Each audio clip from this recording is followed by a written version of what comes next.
क्या तुमने कभी सोचा है कि अगर तुम एक ज़ॉम्बी अपोकलिप्स में फँस जाओ, लेकिन ज़ॉम्बीज़ तुम्हें देखकर इग्नोर कर दें? मतलब वो तुम्हारे ऊपर अटैक ही ना करें। और यही हुआ हमारे प्रोटैगनिस्ट के साथ, क्योंकि पूरी दुनिया तो तबाही के कगार पर है। लोग एक-एक करके मर रहे हैं, पर हमारे प्रोटैगनिस्ट को कोई फ़र्क नहीं पड़ता, क्योंकि ज़ॉम्बीज़ उसे देखकर भी अनजान बने रहते हैं।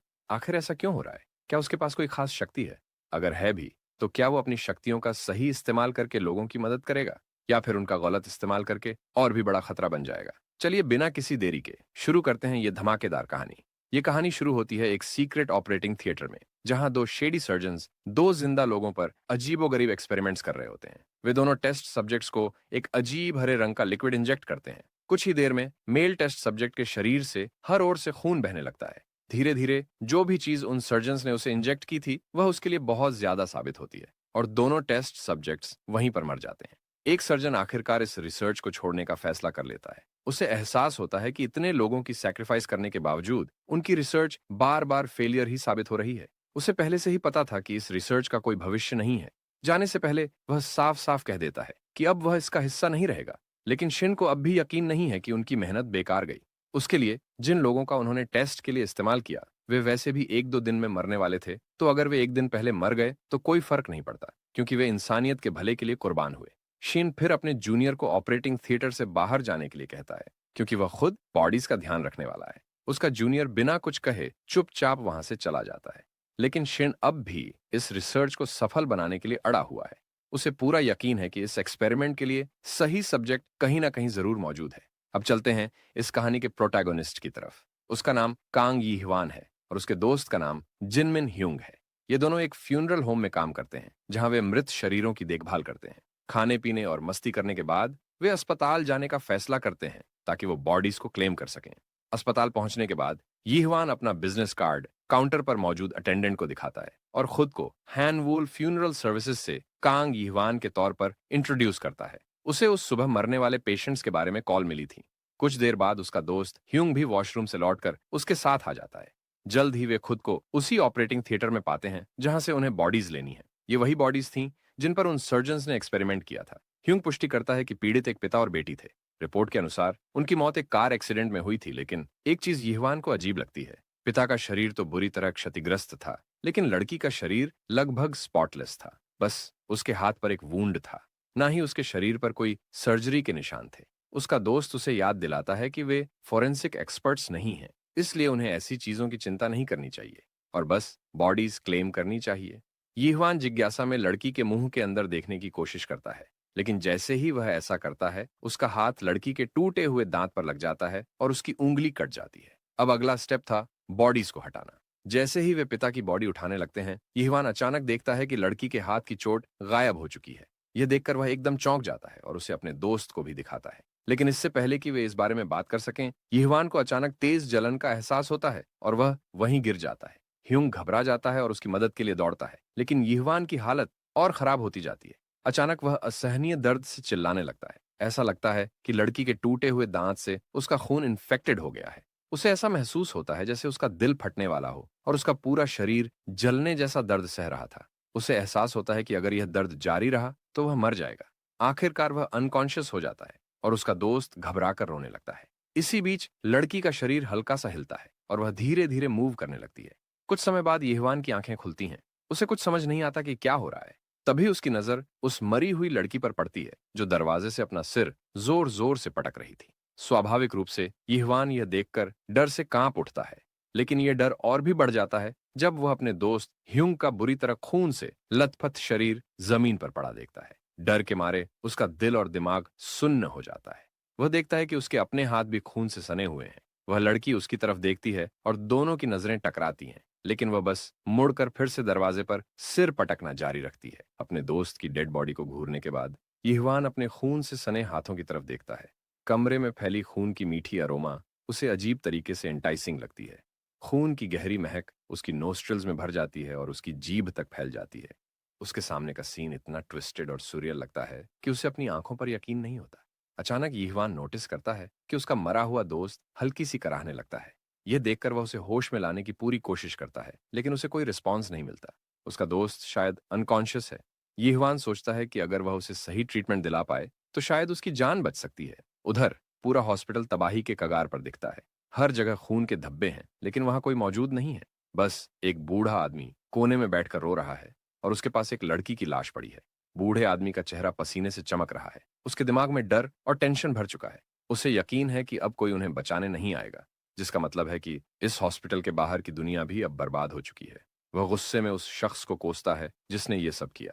तभी वह देखता है कि सेक्रेटरी हल्का सा हिलता है। यह देखकर वह डर के मारे भागने लगता है। उसे यकीन है कि अगर वह और रुका तो उसे भी बेकार में मौत मिलेगी।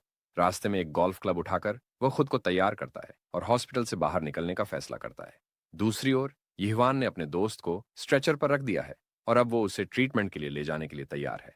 लेकिन अचानक वह खुद को कमजोर और सुस्त महसूस करने लगता है। उसका स्टमक ऐसे दर्द कर रहा था जैसे अंदर कुछ मरोड़ खा रहा हो। यह दर्द भूख जैसी लग रही थी, लेकिन यह समझ से बाहर था, क्योंकि उसने हॉस्पिटल आने से पहले ही लंच किया था। अभी ज्यादा वक्त नहीं बीता था। फिर भी ऐसा क्यों हो रहा है? हालांकि हम सब जानते हैं कि जो स्टारवेशन वह महसूस कर रहा है वह खाने के लिए नहीं, बल्कि खून के लिए है। फिर भी वह खुद को संभालता है और अपने दोस्त की स्ट्रेचर को धक्का देने लगता है। जैसे ही वह दरवाजा खोलकर बाहर निकलता है, उसकी नजर उसी बूढ़े आदमी पर पड़ती है जो गोल्फ क्लब पकड़े खड़ा है। यह देखकर यिहवान को थोड़ी राहत मिलती है और वह जल्दी से मदद मांगता है। वो डॉक्टर को बुलाने के लिए कहता है ताकि उसके घायल दोस्त का इलाज हो सके। तभी वह हेडबैंगिंग ज़ॉम्बी गर्ल अचानक यिहवान के पास से बिजली की रफ्तार से निकलती है और बूढ़े आदमी की तरफ दौड़ती है, जैसे वो कोई भूखी और खूनी प्यास से पागल मॉन्स्टर हो। बूढ़ा आदमी डर के मारे पीछे हटता है, लेकिन तभी दूसरे ज़ॉम्बीज एक कमरे से बाहर निकलकर उस पर टूट पड़ते हैं। यिहवान बस वहीं खड़ा कांपता रहता है, यह खौफनाक नजारा देखता हुआ। इसी बीच जिस दोस्त को वह बचाने की कोशिश कर रहा था, वह खुद अपने पैरों पर खड़ा हो जाता है। वह उन ज़ॉम्बीज के पास जाता है जो बूढ़े आदमी को नोच नोच कर खा रहे थे।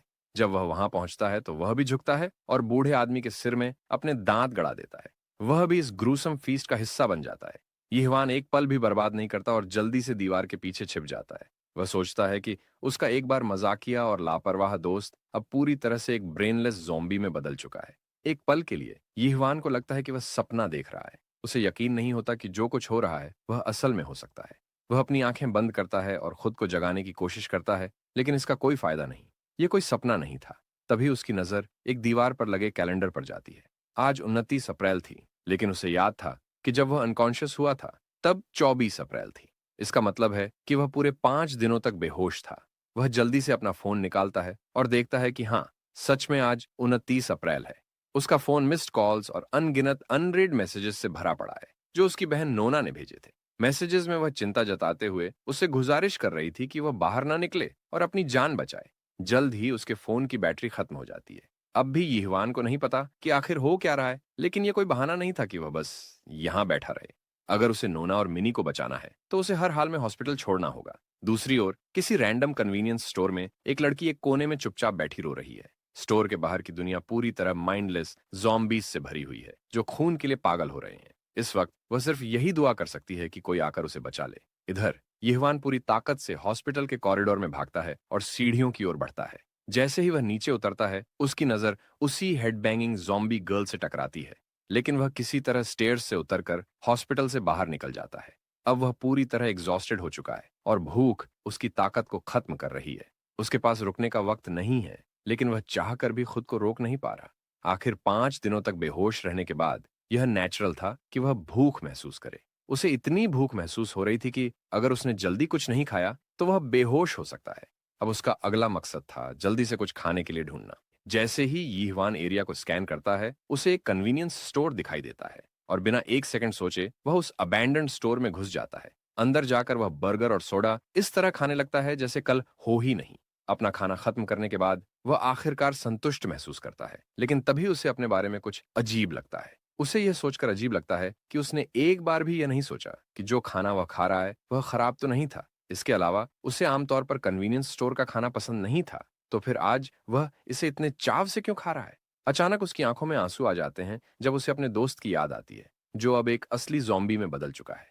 उसे याद आता है कि उसका दोस्त हमेशा ज़ॉम्बीज के अस्तित्व को लेकर क्यूरियस रहता था, लेकिन अब वही बेचारा खुद एक ज़ॉम्बी बन चुका है। यिहवान अपने दोस्त को खोने के दुख में डूबा ही होता है कि तभी उसे पास के स्टोरेज रूम से कुछ हलचल महसूस होती है। वह सावधानी से रूम के पास जाता है और धीरे धीरे अंदर प्रवेश करता है। अंदर जाकर वह उसी लड़की को देखता है जिसे हमने पहले भी देखा था। वह जोर से चीख पड़ती है, ये सोचकर कि कोई ज़ॉम्बी उस पर हमला करने आ रहा है। डर और पैनिक से पूरी तरह ओवरवेल्म्ड वह हिम्मत करके पीछे देखती है, लेकिन सामने यीहवान को देखकर उसे राहत मिलती है। यीहवान अपने चेहरे पर हल्की मुस्कान लाते हुए उसकी मदद करने की पेशकश करता है। इसी दौरान बाहर एक ज़ॉम्बी कन्वीनियंस स्टोर की तरफ बढ़ रहा होता है। अंदर यीहवान कुछ खाने का सामान इकट्ठा करता है और उसे उस भूखी लड़की को देता है जो बिना रुके खाना खाने लगती है। उसे इतनी तेजी से खाते देख यीहवान उसे धीरे खाने की सलाह देता है ताकि उसका पेट खराब ना हो जाए। खाना और पानी पीने के बाद लड़की पहली बार राहत महसूस करती है और यीहवान को धन्यवाद देती है। फिर क्यूरियोसिटी में वह यीहवान से पूछती है कि वो इस स्टोर में कैसे आया।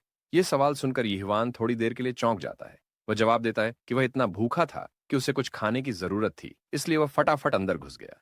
लेकिन उसका एक्सप्लेनेशन बहुत कन्विंसिंग नहीं लगता, खासकर जब बाहर चारों तरफ माइंडलेस ज़ॉम्बीज घूम रहे हैं। अचानक यीहवान पूछता है कि क्या उसे कहीं फोन चार्ज करने के लिए कुछ मिल सकता है। लड़की उसे स्टोर में मौजूद कुछ पावर बैंक्स के बारे में याद दिलाती है। यीहवान उन्हें लेने के लिए जाने ही वाला होता है कि लड़की उससे दरवाजा न खोलने की विनती करती है, क्योंकि बाहर ज़ॉम्बीज हो सकते हैं।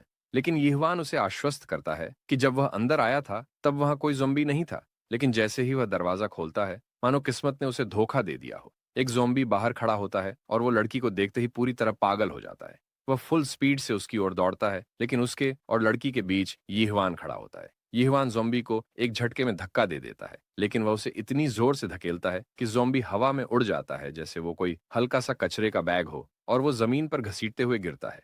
यीहवान को लगा था कि ये बस एक सिंपल पुश था, लेकिन ये तो एक जानलेवा काउंटर अटैक बन गया। लड़की ये देखकर दंग रह जाती है और खुद यीहवान भी हैरान रह जाता है कि उसके अंदर इतनी ताकत आई कहां से।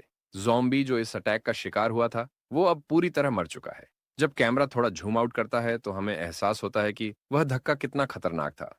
ज़ॉम्बी सीधा कांच की खिड़की तोड़ते हुए करीब 15 फीट दूर जाकर गिरता है।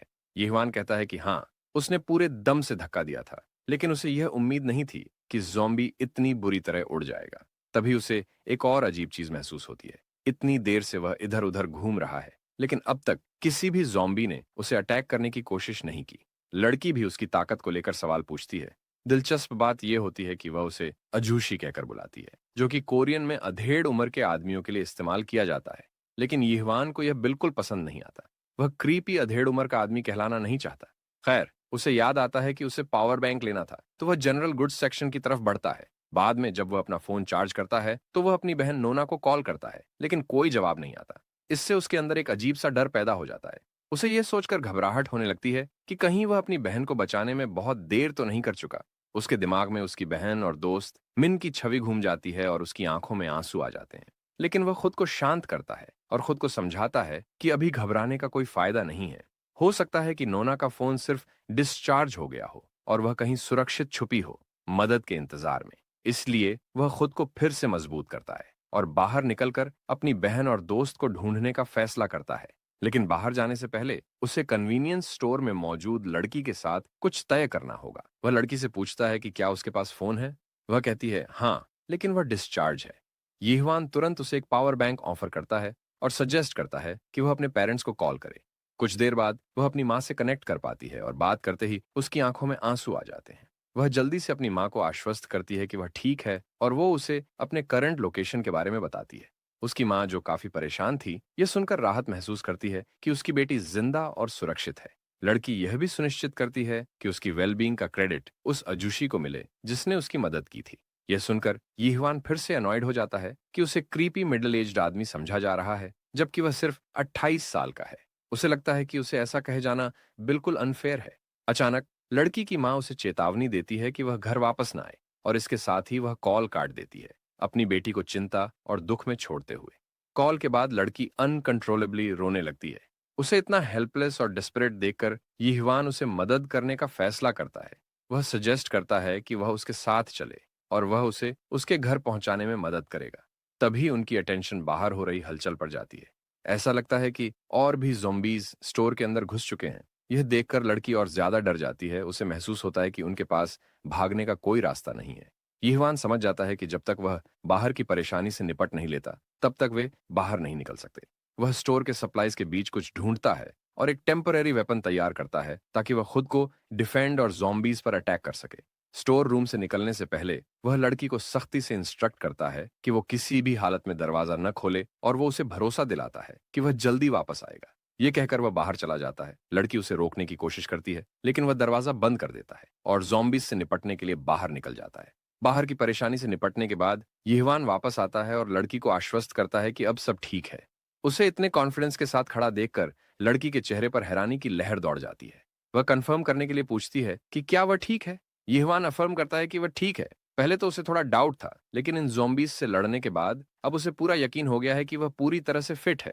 सबसे ज़रूरी बात यह है कि वह नोटिस करता है कि ज़ॉम्बीज़ उसे काटने या खाने की कोशिश नहीं कर रहे हैं। बाद में यिह्वान एक गारमेंट शॉप में जाता है और अपने लिए कुछ कपड़े चुनता है। नए कपड़ों में चेंज करने के बाद वह स्टोर से बाहर निकलने ही वाला होता है कि उसकी नज़र सड़क के दूसरी तरफ खड़ी एक हैवी बाइक पर पड़ती है।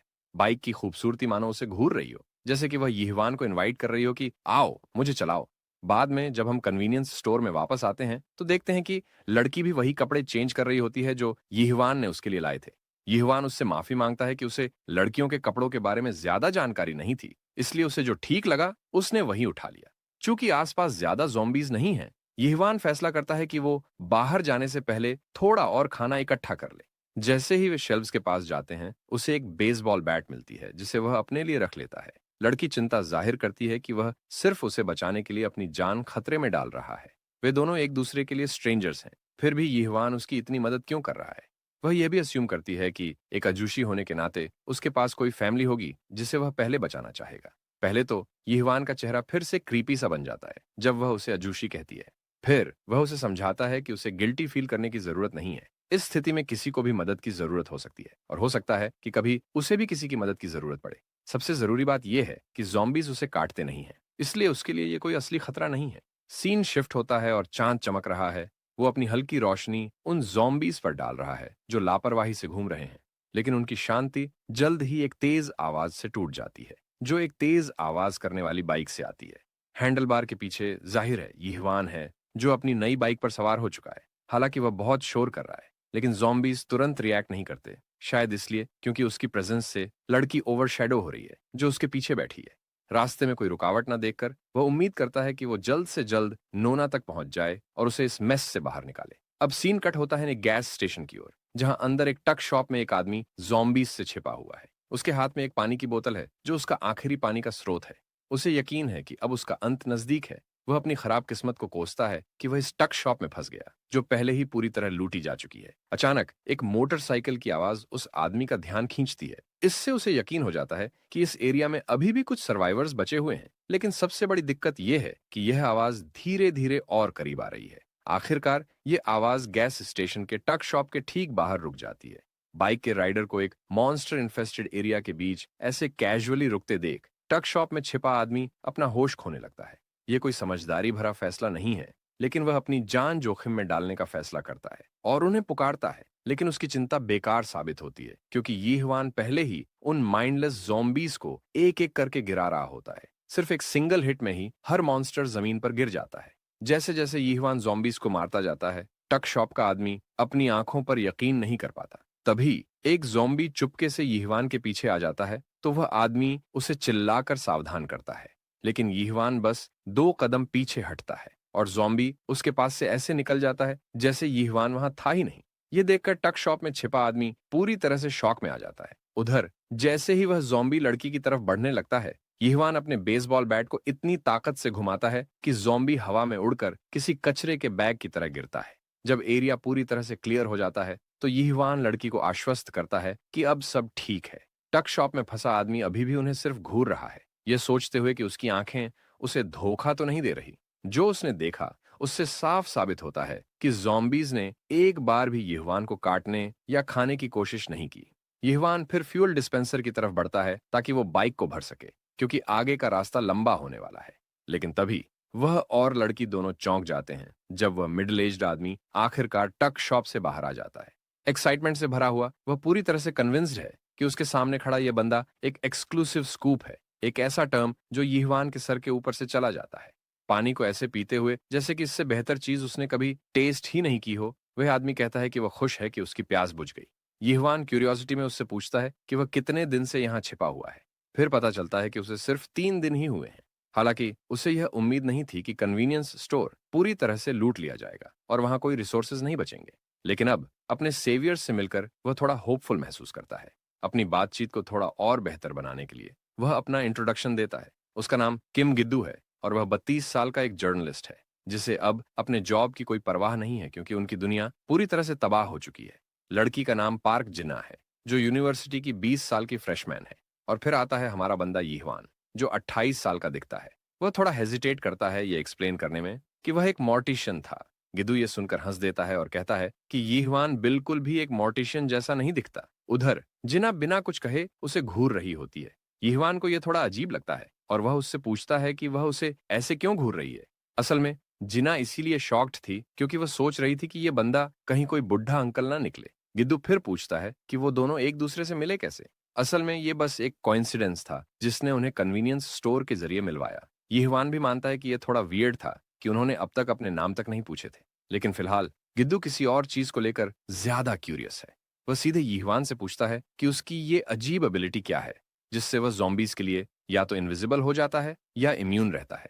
बाहर ज़ॉम्बीज फ्रेश ब्लड की तलाश में इधर उधर घूम रहे हैं लेकिन अंदर बातचीत जारी रहती है। यीहवान बताता है कि वह 5 दिन तक मॉर्चुरी में अनकॉन्शियस पड़ा था और होश में आने के बाद ही उसे इस एपोक्लिप्स के बारे में पता चला। उसे बस इतना याद है कि वह बहुत बीमार हो गया था और फिर ब्लैकआउट हो गया था। जर्नलिस्ट गिदू बड़े ध्यान से इन डिटेल्स को नोट कर रहा होता है और कंफर्म करता है कि यीहवान ने हॉस्पिटल से एस्केप किया और फिर जिना से मिला। वह यह भी कंफर्म करता है कि जिना इस पूरे समय अपने परिवार को ढूंढने की कोशिश कर रही थी। लेकिन अब यह साफ हो जाता है कि उनमें से किसी को भी सही मायने में पता नहीं कि यह सब हुआ कैसे, जो गिद्दू के हिसाब से शायद उनके लिए एक ब्लेसिंग है। जिना यह सुनकर डर जाती है और पूछती है कि वह ऐसा क्यों कह रहा है। गिद्दू गहरी सांस लेते हुए बताता है कि सिर्फ कुछ ही दिनों में पूरी दुनिया ज़ॉम्बी लैंड में बदल चुकी थी, इसलिए वे बस इमेजिन ही कर सकते हैं कि वहां कितना बुरा हुआ होगा। डिटेल में बताते हुए गिद्दू समझाता है कि पहले 2 दिनों में असल मायने में नरसंहार हुआ। आम लोग तुरंत फ्लैश ईटिंग ज़ॉम्बीज में बदल गए और उनमें से ज्यादातर लोग मर गए, यह जाने बिना कि असल में दुनिया में हो क्या रहा था। लेकिन सबसे डरावनी बात यह थी कि लोग अपने सबसे करीबी लोगों द्वारा शिकार बनाए जा रहे थे। वे समझ ही नहीं पाए कि उनके अपने दोस्त और परिवार अचानक से ऐसे मॉन्स्टर्स क्यों बन गए। इन भयानक डिटेल्स को सुनकर जिना की आंखों में आंसू आ जाते हैं और वह जोर जोर से रोने लगती है। जर्नलिस्ट अपने ज्यादा ग्राफिक डिटेल्स के लिए माफी मांगता है और इस बात पर जोर देता है कि जिना का परिवार ठीक होगा क्योंकि उसने कॉल पर कंफर्म किया था। वह उसे भरोसा दिलाता है कि वे जरूर फिर से मिलेंगे, एक फैक्ट जिसे जिना भी मानती है, हालांकि उसके शब्दों में संदेह झलकता है। यीहवान डिस्कशन में इंटरजेक्ट करने का फैसला करता है क्योंकि उसे जर्नलिस्ट की कहानी में इंटरेस्ट आ गया है। गिद्दू खुद भी मानता है कि अभी जर्नलिस्ट होने का कोई खास मतलब नहीं है। असल में वह इस अपोक्लिप्स के कारणों का पता लगाने के लिए एक केस पर काम कर रहा था, लेकिन इसी प्रोसेस में उसकी गाड़ी का फ्यूल खत्म हो गया और वह यहां फंस गया। ज़ॉम्बी अपोक्लिप्स के पीछे की सच्चाई जानने के लिए उत्सुक यीहवान उससे पूछता है कि उसने अब तक क्या फाइंडिंग्स की हैं। जर्नलिस्ट आर्गुमेंट देता है कि यह अभी इतना इंपॉर्टेंट नहीं है और उसका ध्यान एक और ज्यादा क्रिटिकल मैटर पर चला जाता है। जैसे ही वह बाईं तरफ मुड़ता है वह डर से कांप उठता है क्योंकि एक ज़ॉम्बीज का ग्रुप खिड़की के बाहर खड़ा पागलों की तरह अंदर घुसने की कोशिश कर रहा होता है। यह नजारा पूरी टीम को डरा देता है, खासकर इसलिए क्योंकि वे गैस स्टेशन से बाहर भी नहीं निकल सकते बिना इस पागल ज़ॉम्बी भीड़ का शिकार बने। यीहवान को लगता है कि अब उन्हें जल्द से जल्द यहां से निकल जाना चाहिए। चूंकि इस समय बाइक यूजलेस है, वह गिद्दू से उसकी कार की लोकेशन पूछता है। पता चलता है कि कार सड़क किनारे कुछ ही मिनटों की दूरी पर खड़ी है, लेकिन उनकी वहां तक पहुंचने की एकमात्र संभावना तभी है जब वे पहले इन क्रीपी ज़ॉम्बीज से निपट लें। एक बल्ले को पकड़ते हुए यीहवान फैसला करता है कि वह उनके लिए रास्ता साफ करेगा जबकि बाकी लोग दरवाजे को ब्लॉक करेंगे। जर्नलिस्ट को यह आइडिया रेकलेस लगता है क्योंकि यीहवान अपनी जान खतरे में डाल रहा था बस बाहर निकलने के लिए। लेकिन यीहवान भरोसा दिलाता है कि उसे कोई दिक्कत नहीं होगी, खासकर क्योंकि ज़ॉम्बीज उसे काटते ही नहीं। फिर वह जिना की तरफ मुड़ता है और एक जेंटल स्माइल के साथ उसे भरोसा दिलाता है कि वह उसे उसके घर जरूर पहुंचाएगा जैसा कि उसने कहा था। यह सुनकर जिना अपनी हिम्मत जुटाती है और उससे कहती है कि उसे उसको बस उसके नाम से बुलाना चाहिए क्योंकि उनकी एज गैप इतनी बड़ी नहीं है। यह सुनकर हमारा बंदा मुस्कुराता है और उसका नाम लेते हुए ज़ॉम्बीज से भिड़ने के लिए आगे बढ़ जाता है। सबसे मजेदार बात यह है कि गिद्दू पूरे टाइम ऐसा एक्ट कर रहा है जैसे वह किसी दो कपल्स के बीच फंस गया हो। बाहर क्रीपी ज़ॉम्बीज को बिल्कुल भी अंदाजा नहीं था कि एक इंसान लिटरली एक सुपर हीरो एंट्री मारकर उन सभी को धूल चटाने आ जाएगा। डिटर्मेंट ग्लेयर के साथ यीहवान अनाउंस करता है कि वह उनमें से एक को भी अंदर नहीं आने देगा। ज़ॉम्बीज चीखते चिल्लाते हैं, लेकिन सिर्फ एक इंसान उनकी पूरी हालत खराब कर देता है। अचानक एक ज़ॉम्बी जो उसके पास से गुजर रहा था, उसे देखते ही बिना किसी कारण के यीहवान उसे इतनी ताकत से दीवार में स्लैम करता है कि वह वहीं ढेर हो जाता है। वह एक और इंटरेस्टिंग चीज ऑब्जर्व करता है। ये सिर्फ ये नहीं है कि ज़ॉम्बीज उसे अटैक नहीं कर रहे, बल्कि ऐसा लगता है जैसे वे उसकी प्रेजेंस को रिकॉग्नाइज ही नहीं कर पा रहे। हालांकि इस बारे में ज्यादा सोचने का समय नहीं है, क्योंकि उसका एकमात्र गोल है इन्हें अंदर घुसने से रोकना। खिड़की से इस पूरे सीन को देख रहे गिद्दू की हालत खराब हो जाती है। वह अपनी आंखों पर यकीन नहीं कर पा रहा। उसे भी वही चीज समझ में आती है जो यीहवान ने नोटिस की थी, लेकिन उसके साथ साथ उसे यीहवान की अचानक से बढ़ी हुई स्ट्रेंथ भी डराती है। जिस तरह से यीहवान बिना किसी एफर्ट के ज़ोंबीज को उठा उठाकर फेंक रहा है, उससे उसकी स्टैमिना भी जल्दी खत्म होने लगती है। हालांकि उसने हाल ही में खाना खाया था, फिर भी उसे ऐसा लगने लगता है जैसे उसने कई दिनों से कुछ नहीं खाया हो। यह वही फीलिंग है जो उसने पहले भी महसूस की थी, जिससे उसका शरीर कमजोर और खाली सा लगने लगता है। ज़ॉम्बीज को चारों तरफ उड़ाते हुए यीहवान कंक्लूड करता है कि शायद उसे यह पूरी हॉर्ड साफ करने के बाद खाना खाकर ठीक महसूस होगा। उधर जिना का चेहरा पूरी तरह डर से जम चुका होता है। उसे इस हालत में देखकर अचानक यीहवान घुटनों के बल गिर जाता है। ये देखकर गिद्दू चौंक जाता है और जिना घबरा जाती है, क्योंकि यीहवान लिटरली ब्रेथलेस होकर ज़ॉम्बीज के बीच बैठा होता है और वे उसे इग्नोर करके आगे बढ़ रहे होते हैं। उसे खुद समझ नहीं आ रहा कि अभी अभी ये क्या हुआ या ये क्यों हुआ। वो बस इतना जानता है कि उस वक्त वह सिर्फ जिना के बारे में सोच रहा था। अब यहाँ पर एक बड़ा शॉकिंग रेवलेशन होता है। यीहवान एक बहुत ही गहरी और खतरनाक टेम्पटेशन महसूस कर रहा है। उसे पहली बार महसूस होता है कि उसे इंसान खाने की क्रेविंग हो रही है। असल में इस मामले में वह ज़ॉम्बीज से अलग नहीं है, और शायद यही रीजन है कि वे उसे पहचान ही नहीं पा रहे।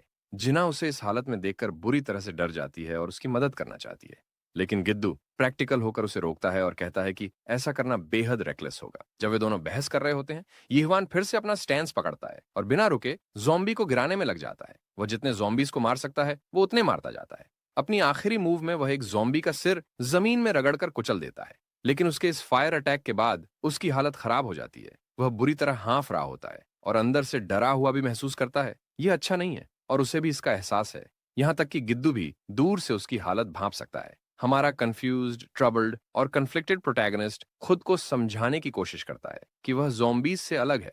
वह इंसान है, या कम से कम वह यही बिलीव करना चाहता है। उसकी आंखों में एक रेड स्पिरिट चमकने लगती है और यीहवान खुद से वादा करता है कि वह कभी इतना नीचे नहीं गिरेगा कि वो इन मॉन्स्टर्स जैसा बन जाए। अच्छी बात यह है कि पानी पीने के बाद उसकी टेम्पटेशंस खत्म हो जाती हैं।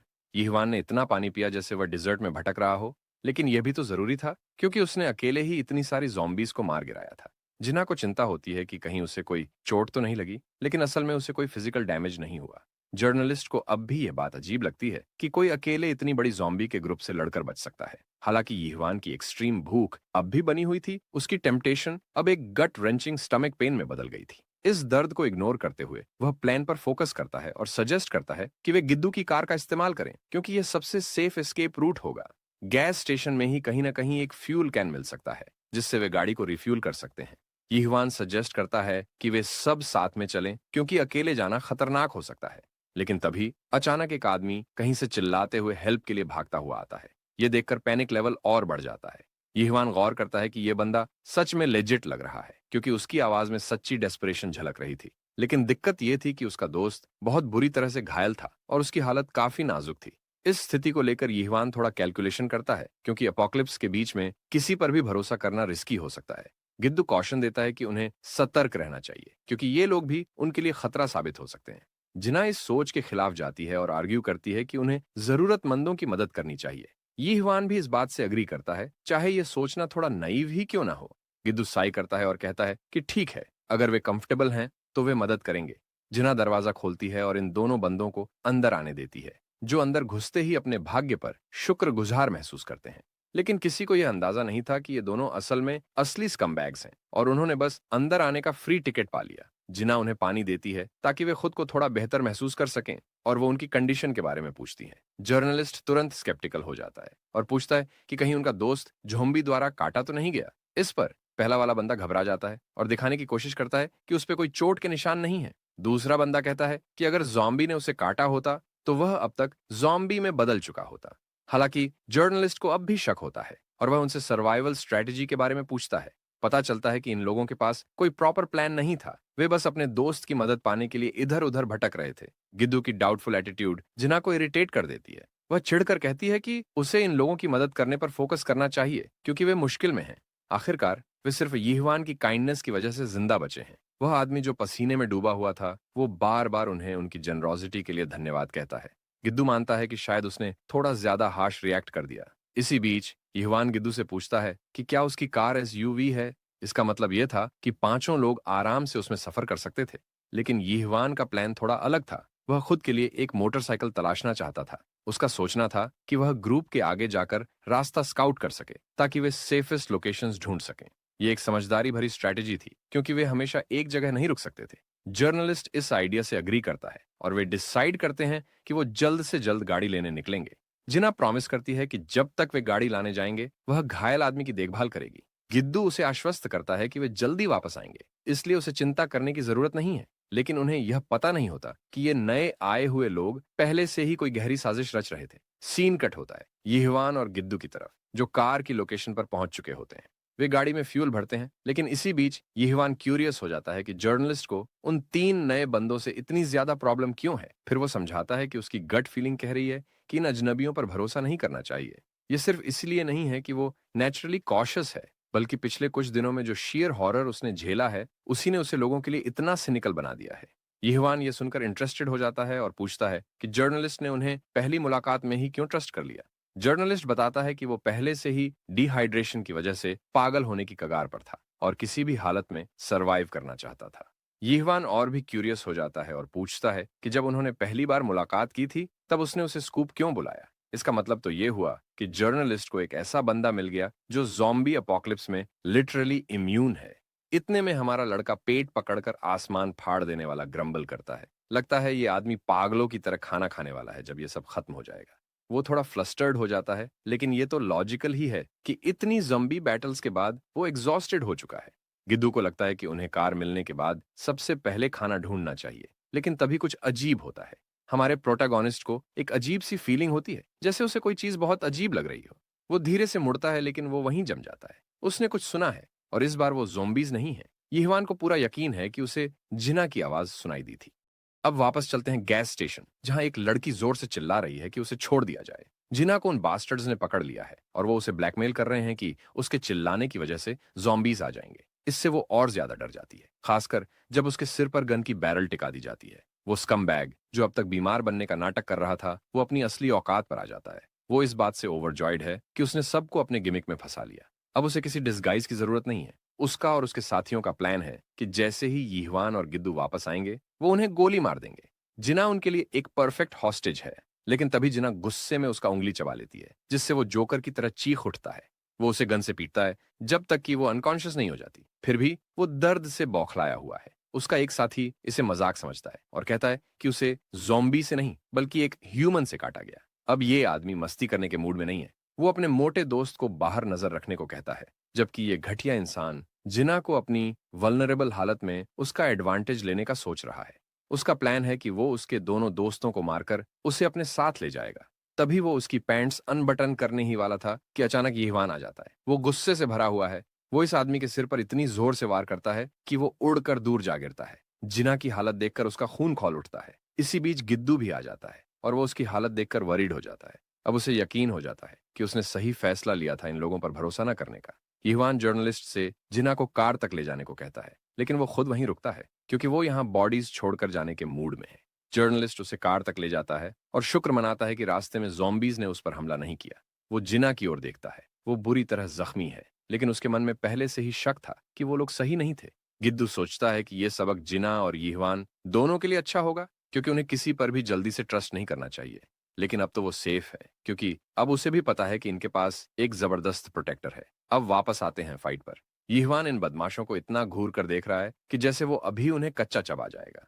इन्होंने उसकी लड़की को चोट पहुंचाई, ये बात वो इतनी आसानी से नहीं छोड़ने वाला। जवाब में दोनों आदमियों के हाथ में वेपन्स आ जाते हैं। एक के पास बैटॉन, दूसरे के पास क्रोबार।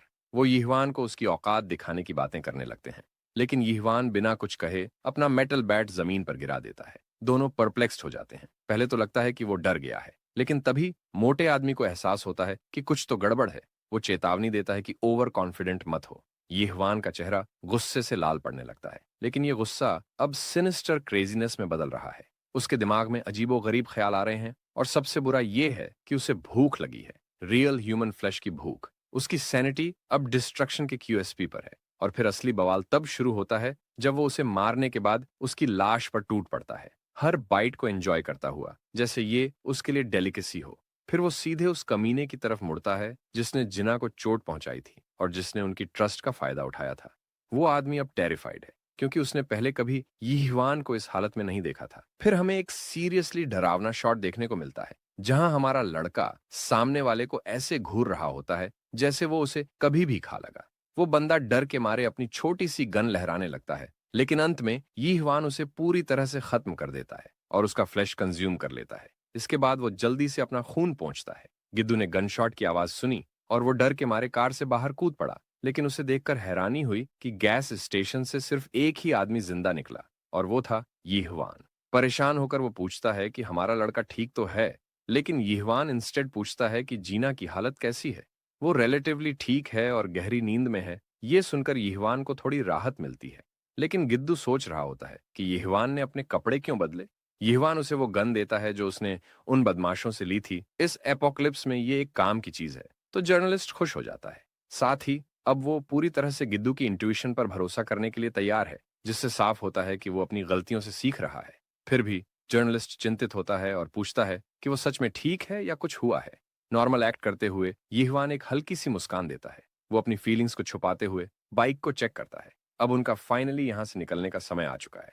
गिद्दू को नहीं पता अंदर क्या हुआ था, लेकिन वो ज्यादा सोचने की कोशिश नहीं करता। राइड के दौरान जीना अचानक जागती है और खुद को कार में देखकर सरप्राइज हो जाती है कि वो जर्नलिस्ट के साथ कैसे है। उसे कुछ याद नहीं, लेकिन गिद्दू उसे यकीन दिलाता है कि उन्होंने उस मैनिपुलेटिव कमीने को खत्म कर दिया जिसने उनका फायदा उठाने की कोशिश की थी। यीहुआन भी डिटर्मिन्ड है कि वो अब उसे अकेला नहीं छोड़ेगा और एक्स्ट्रा प्रोटेक्टिव रहेगा। ये सुनकर जीना अपने चेहरे को हाथों से ढक कर रोने लगती है, जिससे गिद्दू को चिंता होती है कि कहीं उसे चोट तो नहीं लगी। लेकिन असल में वो ये सोच रही होती है कि जिन लोगों की उन्होंने मदद करने की कोशिश की, उन्हीं ने उनका फायदा उठाया। उनका इरादा नोबल था, फिर भी सर्वाइवल के बजाय उन लोगों ने उसके दिल में हमेशा के लिए एक डर और भरोसे की प्रॉब्लम भर दी। अब वो किसी पर भी भरोसा करने से डरने लगी है। ये अच्छी फीलिंग नहीं है और गिद्दू इसे समझता है, लेकिन वो उसे अपने शब्दों से कंफर्ट देता है और कहता है कि अगर वो किसी पर भरोसा नहीं कर सकती, तो कम से कम वो यीहुआन पर भरोसा कर सकती है, क्योंकि वो किसी भी हालत में उसकी रक्षा करेगा। इसी वक्त यीहुआन भी सोच रहा होता है कि उसने उस वक्त गिद्दू को गन क्यों दी। वो इसलिए नहीं कि उसे गिद्दू पर भरोसा था, बल्कि इसलिए क्योंकि वो खुद पर भरोसा नहीं कर पा रहा था। वो चाहता था कि अगर कभी उसका खुद पर कंट्रोल खो जाए, तो गिद्दू उसे संभाले। कुछ समय बाद यीहुआन और उसकी टीम एक बिल्डिंग को क्लियर कर देते हैं।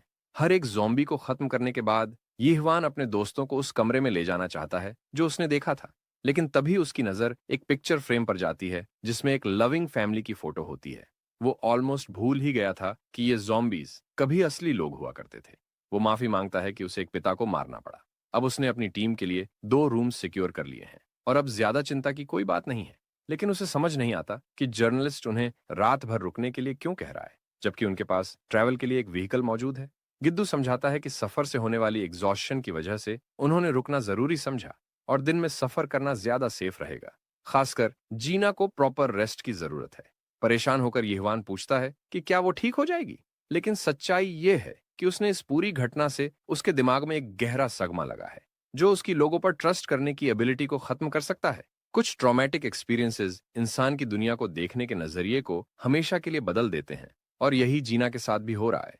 लेकिन जर्नलिस्ट आर्ग्यू करता है कि इस वक्त यीहुआन को अपनी जिम्मेदारी अच्छे से निभानी होगी, क्योंकि अब जीना सिर्फ उसी पर भरोसा कर सकती है। आखिरकार उसी ने उसे बार बार बचाया है। यीहुआन खुद को इस रोल में देखना नहीं चाहता और प्रोटेस्ट करता है कि यह तो सिर्फ उनका पहला दिन है। लेकिन जर्नलिस्ट मानता है कि एक ही दिन में उन्होंने बहुत कुछ झेल लिया है और ये बात सच भी है। वैसे दूसरी वजह जिससे जर्नलिस्ट ने रुकने की बात की थी, वो खुद यीहुआन था। एक रिपोर्टर होने के नाते वो उससे कई सवाल पूछना चाहता था। सबसे पहला कि ज़ॉम्बीज उसकी प्रेजेंस को क्यों नहीं पहचान पाते। जाहिर है यीहुआन के पास इस सवाल का कोई पक्का जवाब नहीं है, लेकिन उसे स्ट्रांगली यकीन है कि ये ज़ॉम्बीज उसे पहचान ही नहीं पाते। जर्नलिस्ट एक कॉन्टेम्पलेटिव स्टेट में चला जाता है, ये सोचते हुए कि ऐसा कौन सा एक्सप्लेनेशन हो सकता है जो इस कंडीशन को सही तरीके से डिस्क्राइब कर सके। चूंकि ये उनका पहला दिन है, तो उन्हें ज्यादा कुछ नहीं पता, लेकिन गिद्दू चाहता है कि अगर यीहुआन को अपने बारे में कुछ नया पता चले तो वो उसे अपडेट करता रहे। अगला सवाल आता है, क्या यीहुआन ने पहले कभी स्पोर्ट्स या मार्शल आर्ट्स में हाथ आजमाया है। यह सवाल यीहुआन को थोड़ा अजीब लगता है और वो साफ मना कर देता है, लेकिन यही चीज जर्नलिस्ट को सबसे ज्यादा चौंका रही थी। यीहुआन की मॉन्स्ट्रस स्ट्रेंथ। वो ज़ॉम्बीज़ को बिना किसी एफर्ट के उठाकर दीवारों और पेवमेंट्स पर ऐसे पटक रहा था जैसे वो कुछ भी ना हो। जर्नलिस्ट कहता है कि ऐसा लग रहा था जैसे यीहवान इंसान ही ना हो। ये सुनकर यीहवान के मन में डर बैठ जाता है। गिद्दू समझता है कि खुद यीहवान को भी अपनी कंडीशन के बारे में कुछ पता नहीं। सीरियस टॉपिक से हटने के लिए जर्नलिस्ट माफी मांगता है कि उसने इतने सारे सवाल पूछ लिए, खासकर तब जब यीहवान ने अभी-अभी उनकी जान बचाई थी। इस बीच यीहवान की अपनी बहन को ढूंढने की क्वेस्ट अभी भी अधूरी है। वो घर जाकर देखना चाहता है कि उसकी बहन कैसी है। चूंकि उसकी बहन अलग प्रोविंस में रहती है और वो जगह यहाँ से काफी दूर है, तो इस बात की कोई गारंटी नहीं है कि वो वहां तक के ट्रांसपोर्ट का कोई जरिया खोज पाएंगे। फिर भी सारी मुश्किलों के बावजूद यीहवान पूरी ताकत लगा देना चाहता है ताकि वो अपनी बहन को बचा सके। जर्नलिस्ट इस आइडिया का पूरी तरह से विरोध करता है क्योंकि वो जगह बहुत दूर है और यीहवान को इतना रेकलेस नहीं होना चाहिए। लेकिन यीहवान को भी समझ नहीं आता कि वो ऐसा क्यों महसूस कर रहा है। बस उसे लगता है कि यह सही काम है, चाहे वो जितना भी मुश्किल क्यों ना हो। यह सुनकर जीना की आंखें भर आती हैं। वो जाग चुकी थीं और यीहवान की ईमानदारी से प्रभावित हो चुकी थी। गिद्दू सोचता है कि यीहवान शायद जरूरत से ज्यादा अच्छा इंसान है और यही वजह है कि जीना उस पर पूरी तरह से भरोसा करती है। अपनी थॉट्स को पेपर पर लिखते हुए गिद्दू एक आखिरी सवाल पूछना चाहता है। क्या यीहवान ने ज़ॉम्बीज़ को लेकर कोई खास पैटर्न नोटिस किया है? कुछ भी ऐसा जो उन्हें आगे चलकर मदद कर सके? यीहवान कंफ्यूजन में अपना सिर खुजलाते हुए कहता है कि उसे कुछ भी मीनिंगफुल नहीं पता। उसे लगता है कि ज़ॉम्बीज़ की सेंसेस अभी भी इंटैक्ट हैं, लेकिन ये थियरी भी इनकंसिस्टेंट लगती है क्योंकि ये एक्सप्लेन नहीं करता कि ज़ॉम्बीज़ इंसानों और अपने जैसे ज़ॉम्बीज़ में फर्क कैसे कर पाते हैं। तभी जीना एंट्री लेती है और एक बम फोड़ देती है। ज़ॉम्बीज़ दरअसल एक्सपोज्ड स्किन की ओर आकर्षित होते हैं। ये उसने अपने मैनेजर से सुना था, जो अटैक होने से पहले स्टोरेज रूम में छिपा था। गिद्दू थोड़ा परेशान होता है कि जीना इतनी जल्दी उठ गई, लेकिन जीना बैठ जाती है और कहती है कि वो काफी देर से सो नहीं पा रही थी। वो यीहवान से माफी मांगती है कि उसने उसे बेवजह चिंता में डाल दिया और वो उसे रियश्योर करती है कि अब वो ठीक है। गिद्दू उसके शब्दों को लेकर क्यूरियस हो जाता है और उससे और डिटेल्स पूछता है। जीना समझाती है कि ज़ॉम्बीज़ एक्सपोज्ड स्किन की तरफ ज्यादा आकर्षित होते हैं। यही वजह थी कि उसने स्टोर में लंबी पैंट मांगी थी। जर्नलिस्ट अब पहले से ज्यादा कंफ्यूज्ड हो जाता है, लेकिन यह साफ है कि उनके पास अब काम करने के लिए कुछ नया डेटा है। वैसे भी बेहतर होगा कि वे ग्लव्स जैसी चीजें ढूंढें ताकि ज्यादा से ज्यादा स्किन कवर कर सकें। तभी जीना को पास में एक फंक्शनल रेडियो मिल जाता है। रेडियो ट्रांसमिशन में वायरस आउटब्रेक के छठे दिन का जिक्र किया जाता है, ये बताते हुए कि अपोकलिप्स की वजह से लोगों की जिंदगी अब भी खतरे में है। जीना को यकीन नहीं होता कि इतना समय बीतने के बाद भी रेडियो काम कर रहा है। ये ब्रॉडकास्ट लाइव थी जो अपोकैलिप्स के 5 दिनों की रिपोर्ट दे रही थी। यीहवान और गिद्दू भी यह देखकर शॉक्ड रह जाते हैं कि अभी भी कोई चैनल चालू है। इसका मतलब यह हो सकता है कि रेडियो स्टेशन अभी भी सेफ है, लेकिन यीहवान को लगता है कि वहां के लोग स्टेशन के अंदर फंसे हो सकते हैं और यह एक डिस्ट्रेस सिग्नल भी हो सकता है। खैर, जीना को स्टेशन का लोकेशन पता है, तो गिद्दू सजेस्ट करता है कि इसका अल्टीमेट डिसीजन यीहवान को लेना चाहिए। आखिरकार वही अकेला ऐसा इंसान है जो स्टेशन के अंदर नेविगेट कर सकता है। फिर भी यीहवान को लगता है कि पहले जीना के पेरेंट्स को ढूंढना ज्यादा जरूरी है। बाकी चीजों पर वो बाद में सोच सकता है। उसे बार बार उसके लिए खड़ा होते देखकर जीना को थोड़ी राहत मिलती है। जर्नलिस्ट को भी इससे कोई आपत्ति नहीं और वो सजेस्ट करता है कि सभी को अब कुछ रेस्ट लेना चाहिए। अगले सीन में हमें एक ड्रीम सीक्वेंस देखने को मिलता है जहां यीहवान डर के मारे ज़ॉम्बीज़ से भाग रहा होता है। वो धीरे धीरे उसके और करीब आ रहे होते हैं और अंत में वो बस खुद को होने वाले दर्द के लिए तैयार करता है। यीहवान अचानक उस सपने से बाहर आता है और देखता है कि उसके सामने उसका दोस्त जिनमिन ह्यूंग खड़ा है। ये देखकर वो शॉक में आ जाता है क्योंकि वो जिंदा नहीं होना चाहिए था। ये सोचकर वो वंडर करने लगता है कि कहीं ये पूरा ज़ॉम्बी अपोकलिप्स सिर्फ एक सपना तो नहीं था। लेकिन तभी उसकी लाइफ पूरी तरह से बर्बाद हो जाती है जब वो देखता है कि एक पूरी ज़ॉम्बी हॉर्ड किसी इंसान का फ्लैश चबा रही थी। एक और नाइटमेयर जिससे बाहर निकलना अब मुश्किल लग रहा था। गिनमैन अपने दोस्त को उनके साथ जाने और खाने के लिए इनवाइट करता है क्योंकि उसे इंसानी फ्लैश पसंद आनी चाहिए और उसका चेहरा किसी हॉरर मूवी के कैरेक्टर जैसा लगता है। यीहवान अचानक जाग जाता है। उसकी सांसें तेज चल रही होती हैं और उसकी आंखों में खौफ भरा होता है। दिन की रोशनी उसके बेड के किनारे को छूती है और उसे धीरे धीरे शांति महसूस होने लगती है। लेकिन उसके हाथ अब भी कांप रहे होते हैं। वो खुद को रीइंफोर्स करता है कि वो कभी भी उन ज़ॉम्बीज़ की तरह नहीं बनेगा। दृश्य बदलता है और एक अलग लोकेशन पर एक कपल अपने बेड पर लेटा होता है। उनके पास अब खाने के लिए कुछ भी नहीं बचा, लेकिन अपनी सेहत की चिंता करने के बजाय वो अपनी बेटी जीना के बारे में ज्यादा फिक्रमंद है। उन्हें उम्मीद है कि उसे कोई भरोसेमंद इंसान बचाकर ले गया होगा। माँ तो बस एक बार अपनी बेटी को फिर से देखना चाहती है, लेकिन वो दोनों अपनी मौत को गले लगाने के लिए मजबूर हैं क्योंकि अब कुछ किया नहीं जा सकता। तभी जीना के पिता को अचानक एक आवाज सुनाई देती है जिससे वो जाग जाते हैं। उन्होंने मोटरसाइकिल की आवाज सुनी, जिसका मतलब हो सकता है कि कोई सर्वाइवर आया है। लेकिन उन्हें तब और ज्यादा हैरानी होती है जब बाइक ज़ॉम्बीज के पास रुक जाती है। उनके लिए यह डिसीजन बहुत रेकलेस लगता है क्योंकि उन्हें यीहवान की स्पेशल पावर्स के बारे में कुछ नहीं पता। यीहवान सुरक्षित रूप से उसी लोकेशन पर पहुंच जाता है जिसे जीना ने डिस्क्राइब किया था, लेकिन अभी तक वह कोई इंसानी लाइफ का साइन नहीं है। वो सोचता है कि पहले ज़ॉम्बी हॉर्ड को न्यूट्रलाइज कर दिया जाए, फिर उनकी तलाश बढ़ाई जाए। और तभी हमारा लड़का अपना ट्रस्टी मेटल बैट उठाकर एक ज़ॉम्बी की पूरी तरह से धुलाई कर देता है। ये सब देखकर जीना के माता-पिता शॉक में पड़ जाते हैं। वो देख रहे होते हैं कि एक अकेला इंसान बिना किसी दिक्कत के ज़ॉम्बीज़ को खत्म कर रहा है। अब उन्हें सोचने पर मजबूर होना पड़ता है कि आखिर ये बंदा कौन है? अब रास्ता साफ हो चुका है, तो यीहवान चारों तरफ देखता है और समझ जाता है कि गिद्दू की कार इतनी गहराई तक शहर में क्यों नहीं आ सकती। अब वो अपने आसपास की जांच करने और आगे बढ़ने की योजना बनाता है। वो जीना के घर की दिशा में चलता है और दीवार के ऊपर से कूद जाता है। घर के अंदर जीना के माता-पिता किसी अजनबी पर भरोसा करने से घबरा रहे होते हैं। लेकिन तभी यीहवान उन्हें बाहर बुलाता है और पूछता है कि क्या वो जीना के माता-पिता हैं? जैसे ही उन्हें अपनी बेटी का नाम सुनाई देता है, दोनों भागकर यीहवान को गले लगाने के लिए दौड़ पड़ते हैं। अब कहानी को फास्ट फॉरवर्ड करते हैं और जीना को आखिरकार अपने माता-पिता से मिलने का मौका मिल जाता है। यह एक खुशहाल पुनर्मिलन है। उन्हें साथ देखकर यीहवान का चेहरा खुशी से चमक उठता है क्योंकि उसने अपना वादा पूरा किया। लेकिन गिद्दू उन्हें याद दिलाता है कि उन्हें यह सब अंदर जाकर करना चाहिए क्योंकि बाहर अब भी खतरा है। जीना के पिता उसका हाथ पकड़कर उसे धन्यवाद देते हैं कि उसने उनकी बेटी की रक्षा की। लेकिन जर्नलिस्ट कोई क्रेडिट नहीं लेना चाहता और कहता है कि यह सब यीहवान की वजह से संभव हुआ। अंदर जाते ही जीना के माता-पिता बताते हैं कि कैसे वो भाग्यशाली थे और कैसे उन्होंने खुद को बचाने के लिए कई ब्लॉकेड्स बनाए। लेकिन अंदर फंसे रहने की वजह से उनकी रिसोर्सेज खत्म हो गईं और उन्होंने अपनी बेटी को खोजने के लिए हर संभव कोशिश की। अब जब जीना वापस आ चुकी है, तो वो दोनों यीहवान और गिद्दू के बहुत आभारी हैं। लेकिन गिद्दू फिर से साफ करता है कि यह सब यीहवान की वजह से ही हुआ। यीहवान को पता चलता है कि वो 6 दिनों से घर से बाहर नहीं निकले। बिजली चली गई थी, लेकिन पानी की सप्लाई ठीक थी, जिससे उन्होंने किसी तरह सरवाइव किया। लेकिन उनके पास खाने के लिए कुछ भी नहीं बचा था और अब वो स्टारवेशन की कगार पर थे। यीहवान को एहसास होता है कि उसे इस स्थिति के लिए कुछ करना होगा। तभी उसे याद आता है कि सड़क पर एक सुपरमार्केट था, जिसका शटर नीचे था, जिसका मतलब अंदर बहुत सारे रिसोर्सेज हो सकते हैं। अगर वो सुपरमार्केट तक पहुंच पाए, तो सबकी जिंदगी बच सकती है। लेकिन जीना के पिता इसका विरोध करते हैं। उन्हें लगता है कि यीहवान अपनी जान खतरे में डाल रहा है। लेकिन यीहवान को यकीन है कि बिना बेसिक ह्यूमन रिसोर्सेज के वे सरवाइव नहीं कर सकते।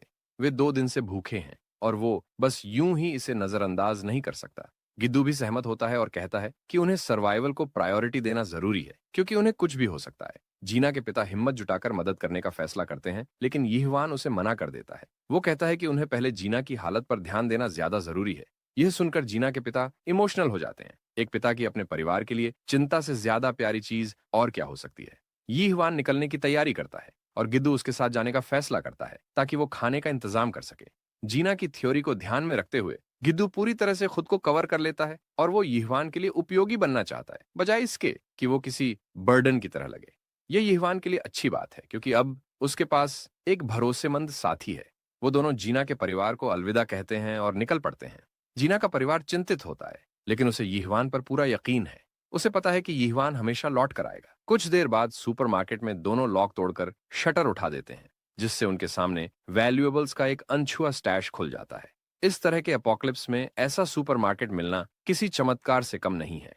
इतनी सारी चीजें देखकर यीहवान और गिद्दू को पूरा यकीन हो जाता है कि इस सामान के साथ फैमिली कई सालों तक आराम से सरवाइव कर सकती है। दोनों जरूरी चीजें इकट्ठा करने में लग जाते हैं और सीन ट्रांजिशन करता है एमबीएस हेडक्वार्टर्स की ओर। वहां एक परेशान आदमी फोन पर किसी से बात कर रहा है। दुर्भाग्य से उसे डेली ब्रॉडकास्ट संभालना पड़ रहा है और उसे सख्त इंस्ट्रक्शंस फॉलो करनी पड़ रही हैं। अचानक दूसरी तरफ से एक अर्जेंट मैसेज आता है जिसमें कोई इंपॉर्टेंट इंफॉर्मेशन दी जा रही है। कॉल खत्म होते ही वो आदमी सोच में पड़ जाता है कि आखिर ये ब्रॉडकास्टेड मैसेजेस भेजने के पीछे मकसद क्या है। अपने जॉटेड थॉट्स के बीच उसे हाल ही में एक बाइक राइडर के बारे में पता चला है जिसकी आइडेंटिटी उसके लिए अब तक अनजान है। यीहवान और गिद्दू को वो सारी चीजें मिल जाती हैं जो उन्हें सबसे ज्यादा चाहिए थी। साथ ही वे इस मौके का फायदा उठाकर फार्मेसी से ढेर सारी मेडिसिन भी ले लेते हैं। अचानक जर्नलिस्ट को महसूस होता है कि वो स्टोर से चोरी करने के अपराध का बोझ झेल रहा है। लेकिन अब पछताने का कोई फायदा नहीं क्योंकि जब दुनिया ही तबाह हो चुकी है तो इन छोटी चीजों का कोई मतलब नहीं। चूंकि स्टोर को लूटने में थोड़ा समय लगेगा, यीहवान को गार्ड ड्यूटी पर रहना होगा, खासकर क्योंकि मेडिसिन लेने से पहले उन्हें ध्यान से चेक करना जरूरी है। कुछ ही दूरी पर एमबीएस हेडक्वार्टर्स दिखाई दे रहा है और यीहवान उसे ध्यान से देखता है। उसे याद आता है कि ब्रॉडकास्ट इसी रेडियो स्टेशन से आ रहा था। मतलब जिना सही थी कि ये जगह काफी पास में है। लेकिन गिद्दू को लगता है कि अभी इस ब्रॉडकास्ट के बारे में चिंता करना सही नहीं होगा, क्योंकि सबसे पहले उन्हें जिना की फैमिली को सुरक्षित रखना है और यीहवान की बहन को ढूंढना है। गिद्दू उसे कहता है कि फिलहाल उन्हें इस चीज को छोड़ देना चाहिए और ज्यादा पर्टिनेंट मैटर्स पर ध्यान देना चाहिए। यीहवान थोड़ा रिलक्टेंट होता है, लेकिन उसे समझ आता है कि उसे जल्द से जल्द अपनी सिस्टर को ढूंढना होगा, खासकर क्योंकि उसने उसके मैसेजेस का जवाब देना बंद कर दिया है। अब सीन फास्ट फॉरवर्ड करता है जिना की फैमिली की ओर, जहां वे एक बेहतरीन मील एंजॉय कर रहे हैं। 2 दिन तक पूरी तरह ड्रेन्ड रहने के बाद अब वे रिविटलाइज्ड महसूस कर रहे हैं।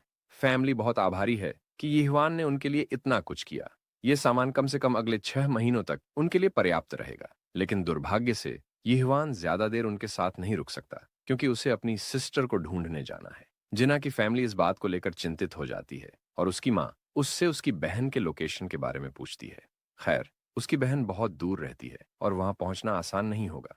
यीहवान को भी ये पता है, लेकिन उसके पास अपनी वन एंड ओनली फैमिली को बचाने के अलावा कोई और चॉइस नहीं है।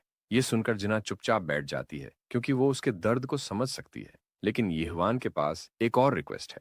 अपनी बहन को बचाने के बाद वो उसे जिना की फैमिली के पास लाना चाहता है। ये सुनकर जिना थोड़ी फ्लस्टर्ड हो जाती है, लेकिन यीहवान को पूरा यकीन है कि ये सबसे सेफेस्ट प्लेस है। और वैसे भी उसकी सिस्टर के पास कोई ऐसे इंपॉर्टेंट कनेक्शंस नहीं है जिनके बारे में चिंता की जाए। इसके अलावा चूंकि ज़ॉम्बीज उसे काट नहीं सकते, इसलिए वो इस फैमिली के बहुत काम आ सकता है। बस वो जिना को सुरक्षित देखना चाहता है और उसके लिए कुछ भी करने को तैयार है। इसलिए वो वादा करता है कि वो अपनी बहन को लेकर वापस आएगा और उनकी और भी ज्यादा मदद करेगा।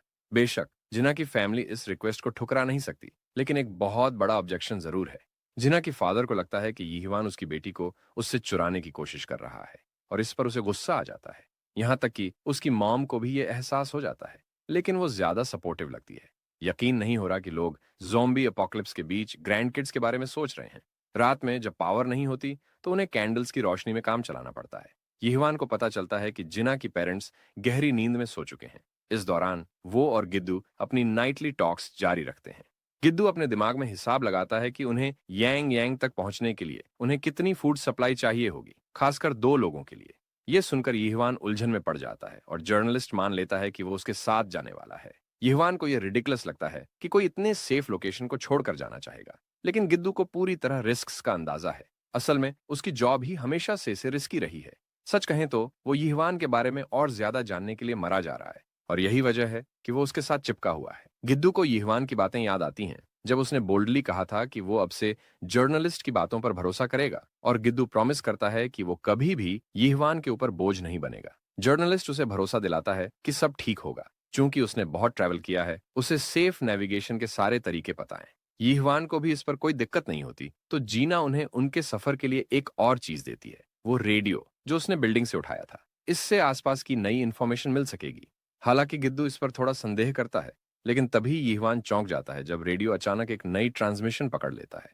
ट्रांसमिशन में बताया जाता है कि कई विटनेसेस ने रिपोर्ट की है कि एक आदमी अनडेड से इम्यून है। इस मिस्ट्री मैन को मोटरसाइकिल मैन के नाम से जाना जाता है। ब्रॉडकास्ट सुनकर गिद्दू तुरंत समझ जाता है कि रेडियो किस आदमी के बारे में बात कर रहा है। रिपोर्टर आगे बताता है कि यह मिस्टीरियस मोटरसाइकिल मैन पहले इंचॉन, फिर बुइन, गैंगो और हवागोक में देखा गया था, और अब वो सीधा सोल के हार्ट की ओर बढ़ रहा है। ये वही आदमी है जिस पर इन्फेक्टेड का कोई असर नहीं होता। शायद यही उनकी सभी परेशानियों का हल हो सकता है। इस केओस के बीच उम्मीद को थामे रखते हुए आरजे ने एमबीएस में मिड डे रेडियो शुरू किया। इस बीच यीहवान, जो जीना के साथ काउच पर बैठा है, वो एकदम शॉक्ड नजर आता है, जैसे उसे इस खबर की उम्मीद नहीं थी। आरजे कहता है कि पहले तो उसे ये सब बकवास लगा कि कोई आदमी इन्फेक्टेड से अछूता रह सकता है। पहले उसे ये फॉल्स होप लगा, लेकिन फिर भी वो इस ब्रॉडकास्ट स्टूडियो में फंसे रहने के बावजूद इसे जारी रखे हुए है। वो जानता है कि कई लोग अकेलेपन और निराशा में फंसे हुए हैं, लेकिन वो चाहता है कि वे हार न माने। उसे यकीन है कि उनकी उम्मीद कभी नहीं मरेगी और मदद जरूर आएगी। ये सब सुनकर गिद्दू, यीहवान और जीना एकदम चौंक जाते हैं। तभी जिन चोल एक ट्रैक प्ले करता है, जिससे थोड़ी राहत मिले। जब आरजे गाना प्ले करता है तो उसकी हालत ऐसी होती है जैसे उसने सारा दम लगा दिया हो, लेकिन वो खुद ही इस उम्मीद पर भरोसा नहीं कर पा रहा हो। उसे चिंता है कि वो इस जिंदगी को और कितने दिन झेल पाएगा। घर में बैठे तीनों कुछ मिनटों तक एकदम चुप रहते हैं। फिर गिद्दू चुप्पी तोड़ता है और कंफर्म करता है कि क्या आरजे ने खुद को सन जिनचोल कहा था, जो एनबीएस का प्रोग्राम डायरेक्टर है।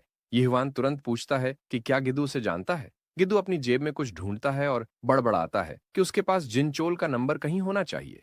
आखिरकार उसे नंबर मिल जाता है और वो याद करता है कि उसने रेडियो करंट अफेयर्स डिपार्टमेंट में इस आदमी से मुलाकात की थी, लेकिन अब उसे लग रहा है कि शायद जिन चोल पूरे स्टेशन को अकेले चला रहा है। इसी बीच यीहवान गिद्दू से पूछता है कि क्या रेडियो स्टेशन अभी भी ब्रॉडकास्ट्स के लिए रिपोर्ट ले रहा है। गिद्दू पक्का कहता है कि हाँ, वे अब भी इसे कर रहे हैं। ये सब सुनने के बाद यीहवान आखिरकार बोलता है कि वो ये क्लेम करने को तैयार है कि वो ही मोटरसाइकिल गाय है। ये बड़ा कन्फेशन सुनकर सबके होश उड़ जाते हैं। वो खुलकर मानता है कि ज़ॉम्बीज़ उसे बाइट नहीं करते, लेकिन उसे अब तक ये समझ नहीं आया कि ऐसा क्यों होता है। यीहवान थोड़ा दुखी महसूस करता है, क्योंकि वो लोगों को झूठी उम्मीद नहीं देना चाहता। उसे लगता है कि शायद वो ये स्टंट करने के लायक नहीं है। लेकिन गिद्दू उसकी सोच को समझने की कोशिश करता है और उसे चेतावनी देता है कि अगर उसने अपनी पहचान एक्सपोज कर दी तो उसकी जिंदगी खतरे में पड़ सकती है। लेकिन यीहवान इस सब की परवाह नहीं करता। हंसते हुए वो कहता है कि उसकी आइडेंटिटी रिवील करना कोई बड़ी बात नहीं, खासकर ऐसी दुनिया में। फिर वो सबको चिल करने को कहता है और वादा करता है कि वो बेहद सतर्क रहेगा, ताकि किसी को भी इससे कोई परेशानी ना हो। आखिरकार गिद्दू उसकी बात मान जाता है और उसे ग्रीन फ्लैग दे देता है। फिर गिद्दू तय करता है कि वो यीहवान की उस ब्रॉडकास्टर से मुलाकात करवाएगा, क्योंकि वो प्रोग्राम डायरेक्टर को पर्सनली जानता है। उसे यकीन है कि प्रोग्राम डायरेक्टर तब तक इस स्टोरी को नहीं मानेगा जब तक गिद्दू उसके लिए वाउच ना करे। इस पर यीहवान गिद्दू का अब तक का सपोर्ट देखकर दिल से आभार महसूस करता है। एमबीएस को कॉल लगाते हुए गिद्दू खुद को किम गिद्दू बताता है और पूछता है कि क्या जिनचोल अभी ब्रॉडकास्ट के बीच में है। जिनचोल अपने कानों पर यकीन नहीं कर पाता जब उसे जर्नलिस्ट किम गिद्दू की आवाज सुनाई देती है। राहत की सांस लेते हुए वो तुरंत पूछता है कि क्या गिद्दू इस वक्त सेफ जगह पर है। गिद्दू इसे हल्के में लेते हुए कहता है कि हाँ, वो सेफ है, और फिर सीधे असली मुद्दे पर आ जाता है। वो कबूल करता है कि उसके पास एक इंटेल है जिसे रिपोर्ट करने की जरूरत है। बिना समय बर्बाद किए गिद्दू एक बड़ा हिंट देता है। मोटरसाइकिल गाय जो ब्रॉडकास्ट में था वो शायद उसका कॉलीग है। ये सुनते ही गिद्दू और यीहवान एक दूसरे को देखते हैं, लेकिन जिनचोल तो जैसे कुर्सी से उछल ही पड़ता है। वो इस बॉम्बशेल को पचा नहीं पाता और फौरन कंफर्म करने के लिए पूछता है कि क्या ये सच है। जैसे ही उसे ये गंभीर खबर मिलती है, वो शेकी लीफ की तरह कांपने लगता है। इसे समझने की कोशिश में खुद को संभालते हुए जिन चोल तेजी से रेडियो सिस्टम की तरफ बढ़ता है और ऑडियंस से माफी मांगते हुए बताता है कि उसे एक मेजर टिप ऑफ मिला है, इसीलिए उसे ट्रांसमिशन को इस आखिरी गाने के साथ बंद करना होगा। कॉल पर वापस आकर जिन चोल सिर्फ यही उम्मीद कर सकता है कि गिद्दू जो कह रहा है वो सही साबित हो। मोटरसाइकिल गाय के बारे में जो रिपोर्ट्स आ रही हैं, उनमें से कुछ सच हैं और कुछ सिर्फ अफवाहें। जब गिद्दू से पूछा जाता है तो वो बिना किसी हिचकिचाहट के अपने नाम की गारंटी देने को तैयार हो जाता है। ये देखकर जिनचोल इतना शॉक्ड हो जाता है कि उसकी आंखें बाहर निकलने को होती हैं। फ्लैशबैक में भीड़ से निकलते हुए गिद्दू उस हम्टी डम्टी जैसे चेयरमैन को वापस बुलाता है जिसने उसे गलत तरीके से अपॉइंटमेंट दी थी। अपने जर्नलिज्म के दिनों में गिद्दू ठंड में कांपता हुआ उसका जवाब पाने का इंतजार करता रहा था, लेकिन उसे कभी मौका नहीं मिला। अब जिनचोल तैयार है गिद्दू की बात पर भरोसा करने के लिए। वो कंफर्म करता है कि क्या गिद्दू का कॉलीग अभी भी उसके साथ है। इसी के साथ गिद्दू इशारा करता है और यीहवान कॉल पर जुड़ता है, खुद को मोटरसाइकिल गाय बताते हुए। सिर्फ उसकी आवाज ही जिनचोल को कुछ सेकंड के लिए सुन्न कर देती है, लेकिन खुद को शांत रखते हुए वो अपने सारे सवाल तैयार कर लेता है जिनके जवाब उसे चाहिए। इस बीच दुनिया के अलग अलग कोनों से लोग आरजे जिनचोल की बात सुनते हैं, जो कहता है कि मोटरसाइकिल गाय उसकी ऑडियंस के लिए बहुत मायने रखता है। वो जानता है कि सब निराशा में डूबे हैं और उनके लिए सिर्फ ये जान लेना कि कोई है जो इन्फेक्टेड से इम्यून है, वही उनकी आखिरी उम्मीद है। बिना देर किए सन जिनचोल यीहवान से पूछता है कि क्या ये सब सच है। तभी यीहवान कबूल करता है कि हाँ, वो इन्फेक्टेड से इम्यून है, लेकिन इसका कारण उसे खुद भी नहीं पता। आगे वो बताता है कि इन्फेक्टेड लोग उसे नोटिस ही नहीं करते, ना ही वो उस पर आक्रामक होते हैं और ना ही उसकी आवाज पर रिएक्ट करते हैं, जैसे वो वहां मौजूद ही ना हो। जिनचोल हर चीज नोट करता जाता है।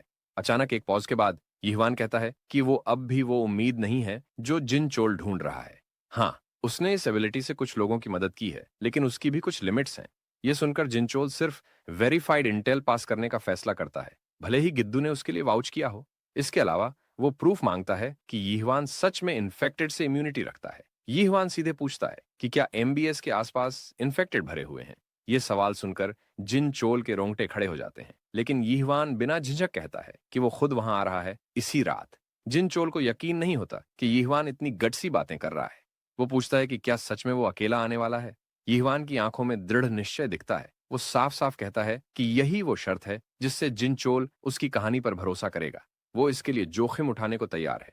ये सुनकर जिनचोल डर जाता है, लेकिन उसका आरजे प्रोटोकॉल उसे बिना वेरिफिकेशन के इंटेल पास करने नहीं देता। इसीलिए वो यीहवान को एमबीएस बुलाने के लिए तैयार हो जाता है। अगर इन्फेक्टेड उसे छू भी नहीं सकते तो फिर कोई दिक्कत नहीं होनी चाहिए। फिर वो अपना करंट लोकेशन देता है, AMBS broadcasting station, 8th floor, second studio from the end of the right hallway. लेकिन तभी जिन चोल उसे वार्न करता है कि उसका पूरा स्टेशन इन्फेक्टेड लोगों से भरा पड़ा है। फिर भी यीहवान बिना किसी डर के मीटिंग कल के लिए फिक्स कर देता है। उसे इन सब चीजों की कोई परवाह नहीं।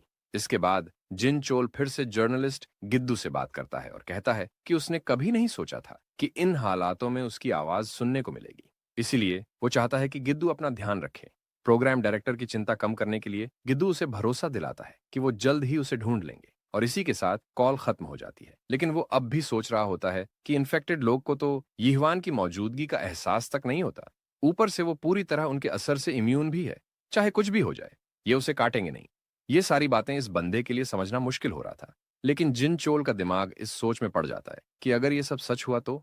जैसे जैसे ये सारी बातें उस पर हावी होने लगती हैं, जिन चोल को एहसास होता है कि यीहवान सिर्फ उम्मीद नहीं बल्कि खुद उनके मदद का रास्ता हो सकता है। अगले दिन यीहवान पूरी तैयारी के साथ गिद्दू को बताता है कि बाहर सब कुछ क्लियर है और उसकी कार के आसपास एक भी ज़ॉम्बी नहीं है। गियर अप करके गिद्दू पूरी तरह तैयार है। तभी जिना की माँ नीचे आती हैं और यीहवान को कुछ होममेड राइस बॉल्स पकड़ाती हैं। उन्हें लगता है कि सफर काफी मुश्किल और टफ होने वाला है, इसलिए कुछ खाना साथ होना जरूरी है। ये देखकर वो बंदा खुशी से उछल पड़ता है क्योंकि बॉक्स में उसके लिए राइस बॉल्स का ढेर भरा हुआ था। जिना की माँ को थैंक यू बोलने के बाद वो वादा करता है कि वो ये सब खा जाएगा। तभी वो औरत उसे चेतावनी देती है कि सावधान रहना और अपनी बहन को सही सलामत वापस लाना, क्योंकि वे सब उनका इंतजार कर रहे होंगे। जैसे ही यीहवान बाहर निकलता है, जीना भागकर उसे रोकने आती है। वो कुछ बोल नहीं पाती और उसकी आंखों में देखने से बचती है। यीहवान उसे भरोसा दिलाता है कि उसे चिंता करने की जरूरत नहीं, क्योंकि ज़ॉम्बीज़ उससे पंगा लेने की हिम्मत नहीं करेंगे। लेकिन उसकी फीलिंग्स बेकाबू हो जाती हैं और इससे पहले कि उसे कुछ समझ आए, वो यीहवान को टाइट हग कर लेती है। यीहवान अचानक शॉक हो जाता है, लेकिन ये क्यूटी खुद को रोक नहीं पाती और उसे थैंक यू कह देती है। वो चाहती है कि ये लड़का किसी भी हाल में वापस आए।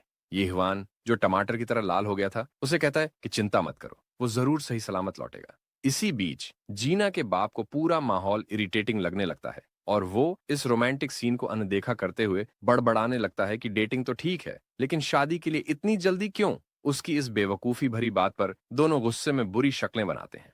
इसके बाद यीहवान निकल पड़ता है और पीछे सभी लोग उनकी सेफ रिटर्न की उम्मीद करते हैं। कुछ घंटों बाद यीहवान और गिद्दू एक ज़ॉम्बी इन्फेस्टेड जोन में पहुंच जाते हैं।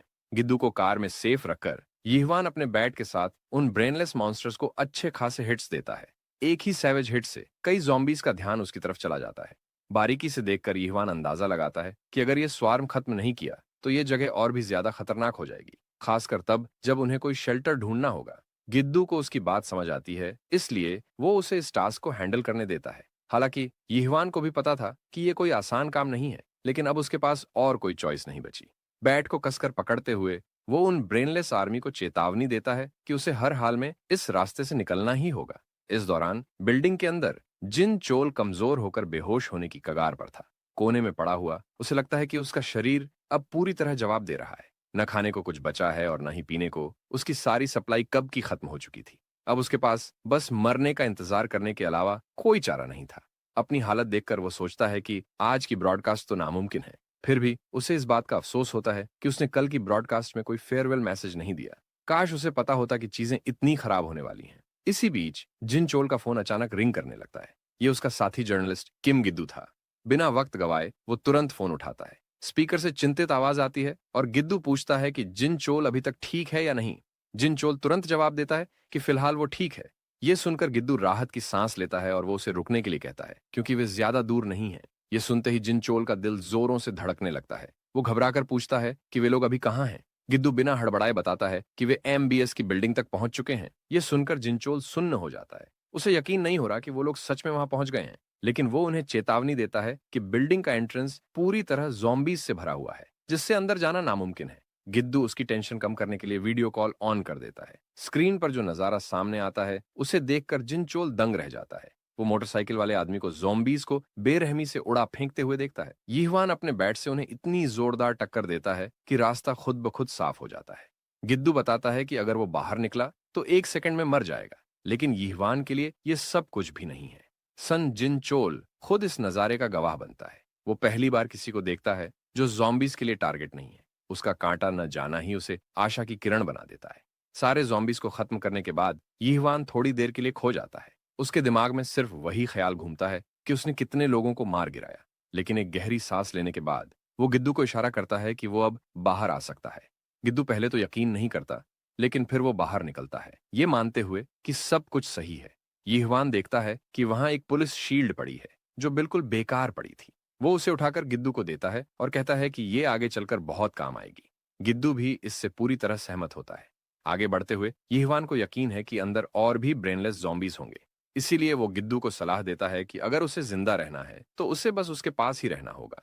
गिद्दू को याद आता है कि एमबीएस बिल्डिंग अंदर से एक भूल भुलैया जैसी है, लेकिन चूंकि वो इस जगह से परिचित है, इसलिए वो खुद को इस मिशन का नेविगेटर बनने का फैसला करता है। और इस तरह ये दो बेवकूफ मगर बहादुर लोग बिल्डिंग के अंदर कदम रखते हैं, और किस्मत से अंदर घुसते ही उन्हें ज्यादातर जगहें खाली दिखती हैं। यीहवान के हाथ में उसका पसंदीदा हथियार एक बेसबॉल बैट होता है, और वो एक और रूम को चेक करता है, लेकिन वहां उसे कोई सर्वाइवर या जॉम्बी नहीं मिलता, जो गिद्दू को थोड़ा सरप्राइज करता है। पर उसे कुछ तो अजीब लग रहा है। ऊपर चढ़ते हुए गिद्दू के सीने में एक अजीब सी बेचैनी उठ रही है, जो उसे हर पल चौकन्ना रहने पर मजबूर कर रही है। हर कुछ सेकंड में वो सिर घुमा के इधर उधर देखता है। वो धीरे से बड़बड़ाता है कि ये शांति उसे कुछ सही नहीं लग रही है। फिर वो यीहवान से पूछता है कि क्या जब यहाँ जॉम्बी वाला इंसिडेंट हुआ था तो क्या सब लोग बस यहाँ से भाग गए थे? शुरू में तो यीहवान के दिमाग में हजारों थॉट्स दौड़ते हैं इसका कोई रीजन ढूंढने के लिए, मगर बिना टाइम वेस्ट किए वो गिद्दू से पूछता है कि जब सब कुछ इतना मुश्किल हो चुका है, तब भी जिन चोल ब्रॉडकास्ट को जारी रखने के लिए इतना डिटरमिन्ड क्यों है? क्यों उसे ये ब्रॉडकास्ट इतना जरूरी लगता है? थोड़ा सोचने के बाद गिद्दू को लगता है कि शायद जिन चोल को लगता हो कि ये उसकी रिस्पॉन्सिबिलिटी है। आखिरकार ब्रॉडकास्टिंग स्टेशन में सालों तक काम करने के बाद वो लोगों को हर तरह की इंफॉर्मेशन देता आया है। गिद्दू को लगता है कि जिन चोल वो कर रहा है जो कम से कम उसके हाथ में है। यीहवान मानता है कि गिद्दू और जिन चोल की जर्नलिस्ट वाली डेडिकेशन काफी इंप्रेसिव है। ये सुनकर गिद्दू थोड़ी देर के लिए चुप हो जाता है। एक जर्नलिस्ट होते हुए भी उन्होंने अपना फर्ज नहीं छोड़ा, और वो हर तरह की इंटेल जमा करते रहे ताकि इस सिचुएशन को समझा जा सके और शायद उसे ठीक भी किया जा सके। इसके अलावा यीहवान को लगता है कि एक मॉर्टिशियन होने के नाते वो ज्यादा कुछ कर नहीं सकता, और ये सोचकर वो थोड़ा पैथेटिक फील करता है। तभी गिद्दू उसे शील्ड से एक जोरदार झटका देता है, जिससे उसकी आंखें बाहर निकल जाती हैं। यीहवान गुस्से में पूछता है कि ये क्या था, लेकिन गिद्दू कहता है कि ये जिना के नाम पर था। उसे पूरा यकीन है कि अगर यहाँ जिना होती और वो यीहवान की ये लूजर वाली हालत देखती, तो वो भी ऐसा ही करती। गिद्दू एक सवाल पूछता है कि इस दुनिया में कौन ऐसा इंसान है जो इस सिचुएशन में भी इतनी बेपरवाही से जी सकता है। फिर वो साफ साफ कह देता है कि यीहवान के पास लाख मौके थे अपने लिए रास्ता ढूंढने के, बट उसने खुद जिना और उसके परिवार को बचाने का डिसीजन लिया। अब गिद्दू अपनी बात साफ करता है और कहता है कि अब यीहवान जिन चोल को भी बचाने जा रहा है, और ये वही कर सकता है। गिद्दू जोर देता है कि ये एक चॉइस थी जो यीहवान ने इसलिए की क्योंकि वो सही थी। ये दुनिया सिर्फ संघर्ष नहीं बल्कि नफरत से भी भरी हुई है। गैस स्टेशन पर जिना के साथ जो हुआ वो इसका प्रूफ है, लेकिन इस बर्बाद दुनिया में भी यीहवान ने बिना किसी सेल्फिश मोटिव के हेल्प की, सिर्फ अपने सच्चे दिल से। गिद्दू कहता है कि इसमें पैथेटिक होने जैसी कोई बात नहीं है, और गिद्दू ये भी गारंटी करता है कि आज तक किसी और ने वो सब नहीं किया जो यीहवान ने किया है। ये सुनकर यीहवान को थोड़ा हौसला मिलता है, और वो गिद्दू को थैंक यू बोलता है। जब वो लोग 8वें फ्लोर पर पहुंचते हैं तो दोनों आने वाले खतरे के लिए रेडी हो जाते हैं। धीरे से वो एक शांत कॉरिडोर में घुसते हैं जो अब भी खाली है। लेफ्ट एंड पर सेकंड डोर पर पहुंचते ही वो स्टूडियो नंबर 6 के एंट्रेंस पर होते हैं। गिद्दू जिनचोल को कॉल करने की प्लानिंग करता है, लेकिन उन्हें यह अंदाजा नहीं होता कि अगले कुछ सेकंड में क्या होने वाला है। तभी एक भूखा इन्फेक्टेड जॉम्बी उन पर झपटता है गिद्दू को काटने के लिए। गिद्दू जब अपना सिर मोड़ता है तो उसे ऐसा डर लगता है जैसे उसकी जान निकल गई हो।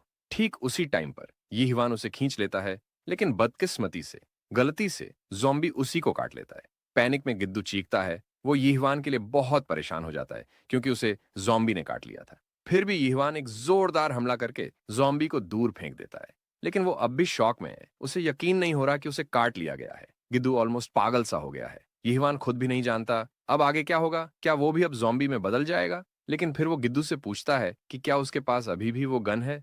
गिद्दू की हालत खराब हो जाती है। वो पूरा पसीने में डूब चुका है। उसे कुछ भी समझ नहीं आ रहा है। यीहवान उम्मीद करता है कि उसके पास वो गन अब भी हो। गिद्दू भीतर तक हिल जाता है, जैसे अभी अभी उसे समझ आया हो कि यीहवान असल में क्या जताना चाहता था। कांपते हुए वो पूछता है आखिर यीहवान के दिमाग में चल क्या रहा है। लेकिन यीहवान जल्दी में है। वो ये सब जल्दी खत्म करना चाहता है। स्टूडियो नंबर 6 में घुसते ही उसे वही जॉम्बी दिखता है जिसे उसने थोड़ी देर पहले गिराया था। उस भयानक साइट को देखकर वो कांप उठता है, लेकिन यीहवान डिसाइड करता है कि वो इतना नहीं गिर सकता, वो उन जैसे नहीं बन सकता। इसीलिए जब तक हो सके वो अपनी पूरी कोशिश करता रहेगा। भले ही उसका दिमाग उसका साथ छोड़ दे। और इस बीच वो ज़ॉम्बी गर्ल जिसने यीहवान को काटा था, वो खुद पत्ते की तरह कांप रही थी, लेकिन फिर वो ज़ॉम्बी फीवर से बाहर आती है और यीहवान से गुजारिश करती है कि वो रुक जाए। लेकिन ये तो एकदम अनएक्सपेक्टेड था। यीहवान की आंखें हैरानी से फैल जाती हैं जब वो देखता है कि एक ज़ॉम्बी वापस से अपने इंसानी रूप में आ रहा है।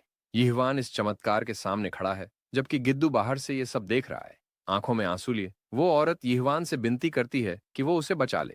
वो अपना इनोसेंस साबित करने का मौका मांगती है, ये कहते हुए कि उसने कुछ नहीं किया। पूरी तरह से कंफ्यूज्ड गिद्दू सोचता है कि क्या ये सच में इन्फेक्टेड है या नहीं, लेकिन यीहवान सच को इग्नोर नहीं कर सकता, क्योंकि उसने उस औरत को उस पर कूदते हुए देखा था और उसे बाइट करने की कोशिश करते देखा था। अगर वो इन्फेक्टेड नहीं है, तो फिर उसने उसके हाथ पर क्यों काटा? एक पल के लिए रूम में चुप्पी छा जाती है और वहां बस उस औरत की सिसकियां गूंजती है। तभी यीहवान डिसाइड करता है कि उसे यहां छोड़ना खतरे से भरा होगा, इसलिए उन्हें उसे स्टूडियो ले जाना चाहिए। ये देखकर गिद्दू के दिमाग में डर की एक तेज लहर दौड़ जाती है, क्योंकि यीहवान डिसाइड करता है कि वो उस बाइटर को साथ लेकर जाएगा। यीहवान उसे समझाने की कोशिश करता है कि अगर वो इन्फेक्टेड नहीं है, तो उसे यूं सड़ने के लिए नहीं छोड़ा जा सकता। वो डिसाइड करता है कि वो सेफ जगह पहुंचकर आगे की सोचेंगे। इसी बीच गिद्दू यीहवान के बिटन हाथ को नोटिस करता है और उसे कुछ अजीब लगता है। टर्न्स आउट वो वुंड कुछ ही सेकंड्स में हील हो गया। इससे यीहवान और भी ज्यादा कंफ्यूज हो जाता है। दूसरी तरफ जिनचोल बेहोश या बस एक आखिरी हिम्मत के सहारे एक कोने में पड़ा है। वो अपने रेस्क्यूअर्स का इंतजार कर रहा है। उसे लगता है उसने कुछ सुना, जिससे वो थोड़ा अलर्ट हो जाता है। तभी गिद्दू का कॉल उसे चौकन्ना कर देता है। वो तुरंत कॉल उठाता है और पूछता है कि सब ठीक है या नहीं। लेकिन गिद्दू बस उससे कॉन्फर्मेशन लेता है कि जिनचोल स्टूडियो नंबर 6 में है, और जिनचोल इसे कंफर्म करता है। फिर बिना किसी देरी के गिद्दू उससे कहता है कि वो दरवाजा खोल दे, क्योंकि वो एंट्रेंस पर है। जिनचोल थोड़ा कंफ्यूज्ड हो जाता है कि क्या गिद्दू सच में वहीं है और क्या आसपास सब कुछ सेफ है। गिद्दू हाँ में सिर हिलाता है और कहता है कि वहां अब कोई इन्फेक्टेड नहीं है। दरवाजा खोलते हुए गिद्दू पीछे देखता है यीहवान की तरफ, जो उस औरत के साथ खड़ा है। अगले सीन में जिनचोल और वो औरत अब जिन्ना की मम्मी के बनाए गए होममेड राइस बॉल्स पर ऐसे टूट पड़ते हैं जैसे उन्हें 3 दिन से कुछ खाने को नहीं मिला। इसी दौरान गिद्दू जिनचोल को सल्यूट करता है कि उसने पूरे एक हफ्ते ब्रॉडकास्ट को अकेले हैंडल किया। यीहवान उनकी भूख देखकर कहता है कि वो आराम से खाए, क्योंकि वहां सबके लिए बहुत खाना है। जिनचोल बताता है कि उसे यहाँ कुछ खाना मिल गया था, तो फिलहाल वो इतना भूखा नहीं है, खासकर अगर उसे उस औरत से कंपेयर किया जाए जो एक हफ्ते से भूखी थी। वो औरत पानी ऐसे गटक रही है जैसे प्यासे को कुआं मिल गया हो। आखिरकार एक लंबी सांस लेकर वो अपने हीरोज को थैंक्स कहती है कि उन्होंने उसकी जान बचाई। उसे समझ नहीं आता कि वो उनका कैसे शुक्रिया अदा करे। यीहवान इसे कैजुअली टाल देता है। अगले सीन में बताया जाता है कि उस लड़की का नाम चोई सुजिन है और उसका ब्रॉडकास्टिंग स्टेशन से कोई लेना देना नहीं है। और जब पूछा जाता है तो सुजिन बताती है कि वो डिपार्टमेंट स्टोर में काम करती थी। Turns out Sujin management director के पास जा रही थी एक ब्रॉडकास्टिंग स्पॉन्सरशिप के लिए, जब सब कुछ अचानक गड़बड़ हो गया। पूरे हॉलवे में अचानक चीखें गूंजने लगीं। कुछ अजीब सेंस करते हुए उसने वहां से भागने की कोशिश की, मगर किस्मत ने उसका साथ नहीं दिया और वो सीधे एक ज़ॉम्बी हॉर्ड में जा पहुंची और उन्होंने उस पर अटैक कर दिया, और तभी वहां पूरा अंधेरा छा गया। अब जब वो ये सब याद करती है तो उसकी आंखों में आंसू आ जाते हैं। उसे काम डाउन करने के लिए सब थोड़ी देर चुप हो जाते हैं। चुप्पी तोड़ते हुए जिनचोल पूछता है कि उसके साथ ऐसा होने के बाद उसे सबसे पहले क्या याद है। थोड़ा सोचकर सुजिन बताती है कि उसने 2 आवाजें सुनी थीं। ये सुनकर यीहवान और गिद्दू स्टन्ड रह जाते हैं। वो कंटिन्यू करती है कि आवाजें शुरू में हल्की थीं, लेकिन फिर वो धीरे धीरे बढ़ने लगी। उसके बाद उसे खून का टेस्ट महसूस हुआ। पैनिक में सुजिन कहती है कि वो एक्सपीरियंस उसे एक अजीब रूप से शक्तिशाली लगा। ये देखकर कि सब इतने एग्जॉस्टेड हैं, यीहवान डिसाइड करता है कि वो इस कॉन्वर्सेशन को बाद में जारी रखेंगे। फिलहाल वो उस औरत को रेस्ट करने देते हैं। बाद में जिन चोल पूरी तरह फैसिनेटेड होता है ये जानकर कि ये औरत कभी ज़ॉम्बी थी। गिद्दू कंफर्म करता है कि उसने गिद्दू पर हमला करने की कोशिश की थी, मगर आखिरी में वो यीहवान से भिड़ गई और अचानक ह्यूमन में बदल गई। और यीहवान का वो हाथ जिस पर उसे काटा गया था वो इन्फेक्टेड ही नहीं हुआ, बल्कि वो तो कुछ ही सेकंड में हील हो गया, जैसे वहां कुछ हुआ ही नहीं था। जिन चोल बिना किसी प्रूफ के ही इस बात को मान लेता है, क्योंकि जो इम्यूनिटी उसने यीहवान में देखी है उसके बाद अब उसे और कुछ सरप्राइज करने लायक नहीं बचा। बल्कि ये सब देखकर जिनचोल के दिमाग में एक नई हाइपोथेसिस जन्म लेती है। और क्योंकि अभी तक इस पूरे क्राइसिस की असली वजह किसी को नहीं पता, गवर्नमेंट भी इसमें पीछे रह गई और मार्शल लॉ भी पूरी तरह फेल हो चुका है। जिनचोल सोचता है कि शायद ये एक एयरबोर्न वायरस है जो लोगों को जॉम्बीज में बदल रहा है। गिद्दू पूछता है कि फिर वे लोग अब तक इससे प्रभावित क्यों नहीं हुए। इस सवाल के जवाब में जिनचोल एक नई पॉसिबिलिटी बताता है कि वो लोग शायद प्राइमरी इम्यून बॉडीज हैं जिनमें एयरबोर्न इन्फेक्शन के खिलाफ रेजिस्टेंस है। ये पूरी थियरी सुनकर सबका दिमाग घूम जाता है।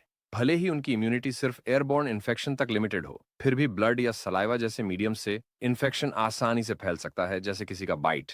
लेकिन यिह्वान के केस में जिन चोल ने एक थियरी फॉर्मलाइज की है जिसे वो फुल बॉडी इम्यूनिटी कहता है, जिससे यिह्वान इस दुनिया का सबसे सुरक्षित इंसान बन जाता है। और जब सुजिन ने यिह्वान का खून चखा उस बाइट के दौरान, तो किसी तरीके से वो वापस इंसान बन गई। अब ये पूरी एक्सप्लेनेशन सीधे यिह्वान की तरफ पॉइंट करती है। जिन चोल डिक्लेयर करता है कि यिह्वान शायद सिर्फ कंप्लीटली इम्यून ही नहीं है, बल्कि वो एक चलता फिरता वैक्सीन हो सकता है। यिह्वान वहीं खड़ा उन सब चीज को प्रोसेस करने की कोशिश करता है जो उसने अभी सुनी। उसका वैक्सीन होने का थॉट उसे अनरियल लगता है, लेकिन जो कुछ भी अब तक हुआ है वो उसे सोचने पर मजबूर कर देता है। उसका दिमाग लगातार उन्हीं इवेंट्स को दोहरा रहा है जो उसे यहां तक लाए। इसके बाद जिन चोल, जो अभी तक सब कुछ ध्यान से ऑब्जर्व कर रहा था, वो यिह्वान को समझाता है कि यह सिर्फ एक थ्योरी है, लेकिन जो उसने अभी तक देखा है उसके हिसाब से यही सबसे लॉजिकल लगता है। गिद्दू बीच में आता है और कहता है कि उन्हें थोड़ा आराम से सोचने की जरूरत है। ये सिचुएशन काफी कॉम्प्लिकेटेड है और जल्दी में कोई फैसला लेना सही नहीं होगा। सब कुछ प्रॉपरली समझना ही एकमात्र तरीका है इस चीज को डिकोड करने का। फिर वो उस मोमेंट को याद करते हैं जब सुजिन ज़ॉम्बी में बदल चुकी थी और उसने यिह्वान को काटा था। नॉर्मल इन्फेक्शन रूल्स के हिसाब से यिह्वान को भी इन्फेक्टेड हो जाना चाहिए था, लेकिन वो पूरी तरह अनअफेक्टेड खड़ा था। अब ऐसा लग रहा है कि यिह्वान का खून खुद में ही इन्फेक्शन को रोकने की ताकत रखता है। ये थॉट इम्पॉसिबल लगता है, लेकिन जो हुआ है उसे इग्नोर नहीं किया जा सकता। और जब सुजिन ने इन्फेक्टेड होकर उसे काटा, तो उसका खून समहाउ सुजिन के मुंह में चला गया और बजाय हालात बिगड़ने के, सुजिन ऑलमोस्ट इंस्टेंटली क्योर हो गई। नॉर्मली कोई वायरस इतनी जल्दी न्यूट्रलाइज नहीं होता, लेकिन इसके रिजल्ट खुद ये बोल रहे हैं। अगर ये थियोरी सही है, तो ये थियोरी ये भी एक्सप्लेन करती है कि बाकी इन्फेक्टेड कभी उस पर हमला क्यों नहीं करते थे। ये सिर्फ इम्यूनिटी नहीं है, बल्कि उसका खून खुद वैक्सीन की तरह काम करता है। उसका थोड़ा सा भी खून इन्फेक्शन को रिवर्स करने के लिए इनफ है। वो शायद एकमात्र इंसान है जो इस वायरस को रोक सकता है। उसका खून वो क्यूर हो सकता है जिसकी दुनिया को डेस्परेटली जरूरत है। अगर इन्फेक्टेड सच में क्योर हो सकते हैं, तो इसका मतलब उसके माता पिता भी पूरी तरह खोए नहीं हैं। वो अब भी इंसान हो सकते हैं और उन्हें बचाने का चांस अभी भी है। ये थॉट उसे हिला देता है और यीहवान सोचने लगता है कि उसने अब तक क्या क्या किया है। उसने इतने सारे इन्फेक्टेड को मारा बिना ये सोचे कि शायद उन्हें बचाया जा सकता था। गिद्दू उसे याद दिलाता है कि उसने बहुतों को बचाया है और इसका और कोई तरीका नहीं था। सर्वाइविंग का मतलब है टफ चॉइसेस लेना, चाहे वो कितने भी मुश्किल क्यों ना हो। जब से ये सब शुरू हुआ है, उन्होंने हर तरह के लोगों से सामना किया है। उनमें से कुछ तो इन्फेक्टेड से भी बदतर थे। हर मॉन्स्टर ज़ॉम्बी नहीं होता। ऐसे वक्त में कुछ इंसान भी अपनी इंसानियत खो चुके होते हैं। असल खतरा सिर्फ वायरस नहीं है, बल्कि असली खतरा तो लोग खुद हैं। यीहवान को कोई जज नहीं कर सकता, क्योंकि उसने कभी किसी को जानबूझकर हर्ट नहीं किया। अगर उसने कुछ किया है, तो वो सिर्फ लोगों को बचाना था। अब बात सिर्फ इसे डिस्कस करने की नहीं थी, बल्कि वो लोग डिसाइड करते हैं कि उन्हें इस सच को कंफर्म करना चाहिए। फिर एक सजेशन आता है कि यीहवान में क्या बदलाव आया है। इसे टेस्ट करने का बेस्ट तरीका है उसे पब्लिकली प्रेजेंट करना। प्लान ये बनता है कि उसी रात के रेडियो ब्रॉडकास्ट में उसे फीचर किया जाएगा। इससे पता चलेगा कि क्या वो सच में क्योर की है या फिर उसके पीछे कोई और रहस्य छुपा है। यीहवान इस आइडिया को लेकर अनश्योर है। लाइव रेडियो ब्रॉडकास्ट पे इतने लोगों से बात करने का थॉट उसे हेसिटेट करता है। बाद में वो जिना से वीडियो कॉल पर कनेक्ट करता है और अपनी स्थिति समझाता है कि सब चाहते हैं वो रेडियो पर बोले। उसे डर है कि शायद वो उतना स्पेशल नहीं है जितना लोग उसके बारे में सोचते हैं, और वो शायद लोगों को झूठी उम्मीद ना दे दे। लेकिन जिना उसे अश्योरेंस देती है कि इस दुनिया में उससे ज्यादा रिमार्केबल कोई नहीं है। फिर वो उसे सजेस्ट करती है कि शायद यीहवान की सिस्टर भी वो ब्रॉडकास्ट सुन रही हो, और वो उसे इनकरेज करती है कि वो अपना बेस्ट दे। यीहवान उसके सपोर्ट को अप्रिशिएट करता है और थैंक्स कहता है। बैटरी बचाने के लिए वो कहता है कि वो उससे बाद में बात करेगा। लेकिन कॉल काटने से पहले वो जिना से रिक्वेस्ट करता है कि वो उसके तरफ से अपने माता पिता को रिगार्ड्स दे। कॉल के बाद सुजिन टीजिंगली पूछती है कि क्या वो उसकी गर्लफ्रेंड थी, जिस पर यीहवान जल्दी से मना कर देता है। लेकिन वो मानने को तैयार ही नहीं होती। वो कहती है कि उसकी आवाज से लग रहा था जैसे उसे सच में लगता हो कि तुम वाकई बहुत बहुत खास हो। फिर गिद्दू भी कॉन्वर्सेशन में कूदता है और यीहवान को और एम्बेरेस्ड कर देता है। वो उसे टीज करते हुए कहता है कि जिना के पेरेंट्स तक मान चुके हैं कि तुम दोनों एक कपल हो, तो अब इसे डिनाई करने का कोई पॉइंट नहीं बनता। फिर जिनचोल पूछता है कि क्या यीहवान को कुछ आराम मिला। साथ ही वो मेंशन करता है कि अब सब कुछ सेट हो चुका है और अब प्रिपेयर करने का टाइम है। लेकिन यीहवान थोड़ा हेजिटेट करता है। उसे डर है कि कहीं लाइव ब्रॉडकास्ट में कुछ गलती ना हो जाए। वो हंसते हुए उसे रियश्योर करता है कि ऐसे वक्त में छोटी मोटी गलतियों से कोई फर्क नहीं पड़ता। इसके बाद रेडियो होस्ट सोन जिनचोल ब्रॉडकास्ट शुरू करता है। वो उन सभी मैसेजेस को एक्नॉलेज करता है जो उसके पास लिसनर्स की तरफ से सपोर्ट और कंसर्न के रूप में आए हैं।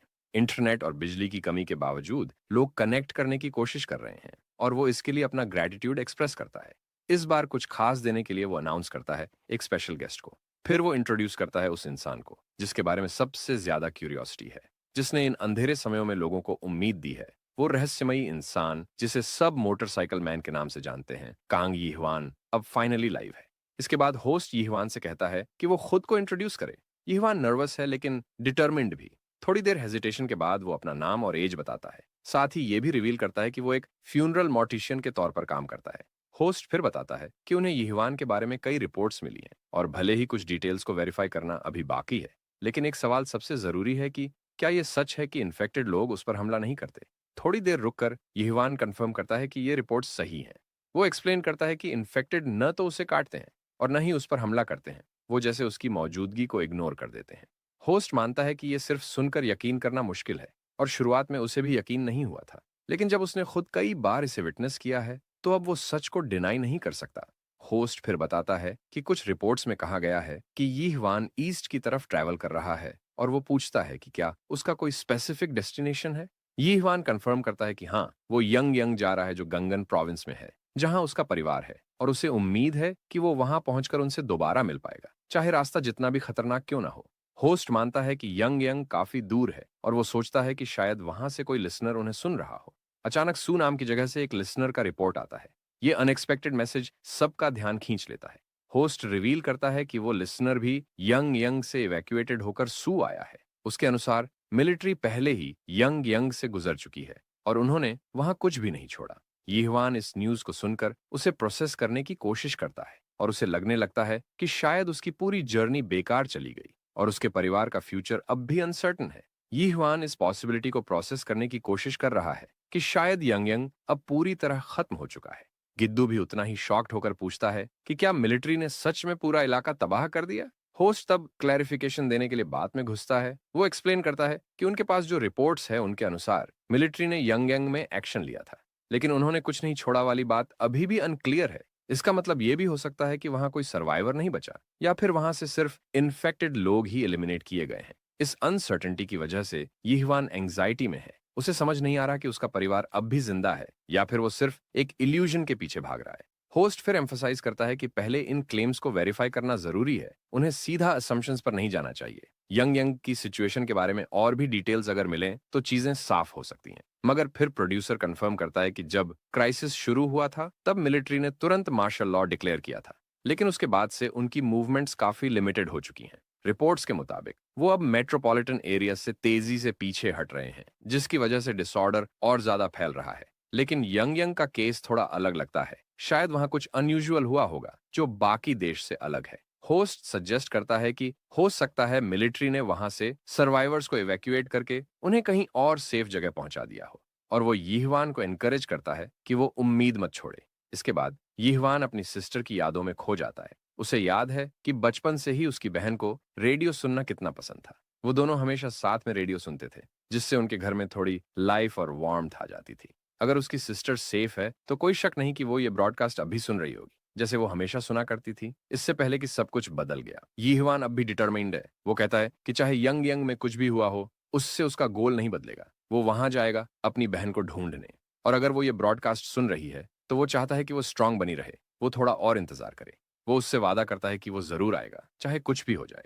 होस्ट यीहवान की इस डिटर्मिनेशन को एक्नॉलेज करता है और उसे उसके एफर्ट्स के लिए थैंक्स कहता है, और इसी के साथ वो ब्रॉडकास्ट खत्म होता है। फिर होस्ट ये भी शेयर करता है कि कई लिसनर्स ने सपोर्टिव मैसेजेस भेजे हैं, यीहवान को थैंक्स कहते हुए कि उसने उन्हें करेज दी। इसके बाद गिद्दू उसे टीज करता है। वो कहता है कि शुरू में तो वो बहुत नर्वस था, लेकिन वो जल्दी एडजस्ट कर गया। फिर वो मजाक में कहता है कि शायद तुमने गलत करियर चूज कर लिया है। यीहवान तुरंत इसे डिनाई करता है, जिस पर गिद्दू हंसते हुए कहता है कि अब तो ब्रॉडकास्टिंग की आदत डाल लो, क्योंकि जैसे ही सब कुछ खत्म होगा मीडिया तुम्हारा इंटरव्यू करने के लिए पीछे पड़ी होगी। हो सकता है तुम एक ग्लोबल स्टार बन जाओ।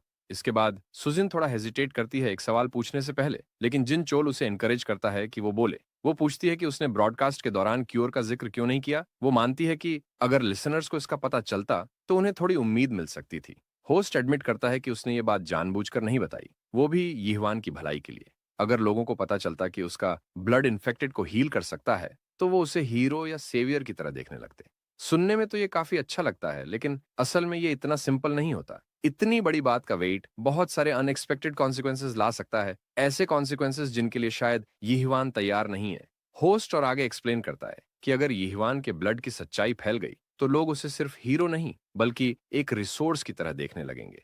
ह्यूमैनिटी की हेल्प के नाम पर उसे बस एक टेस्ट सब्जेक्ट बना दिया जाएगा।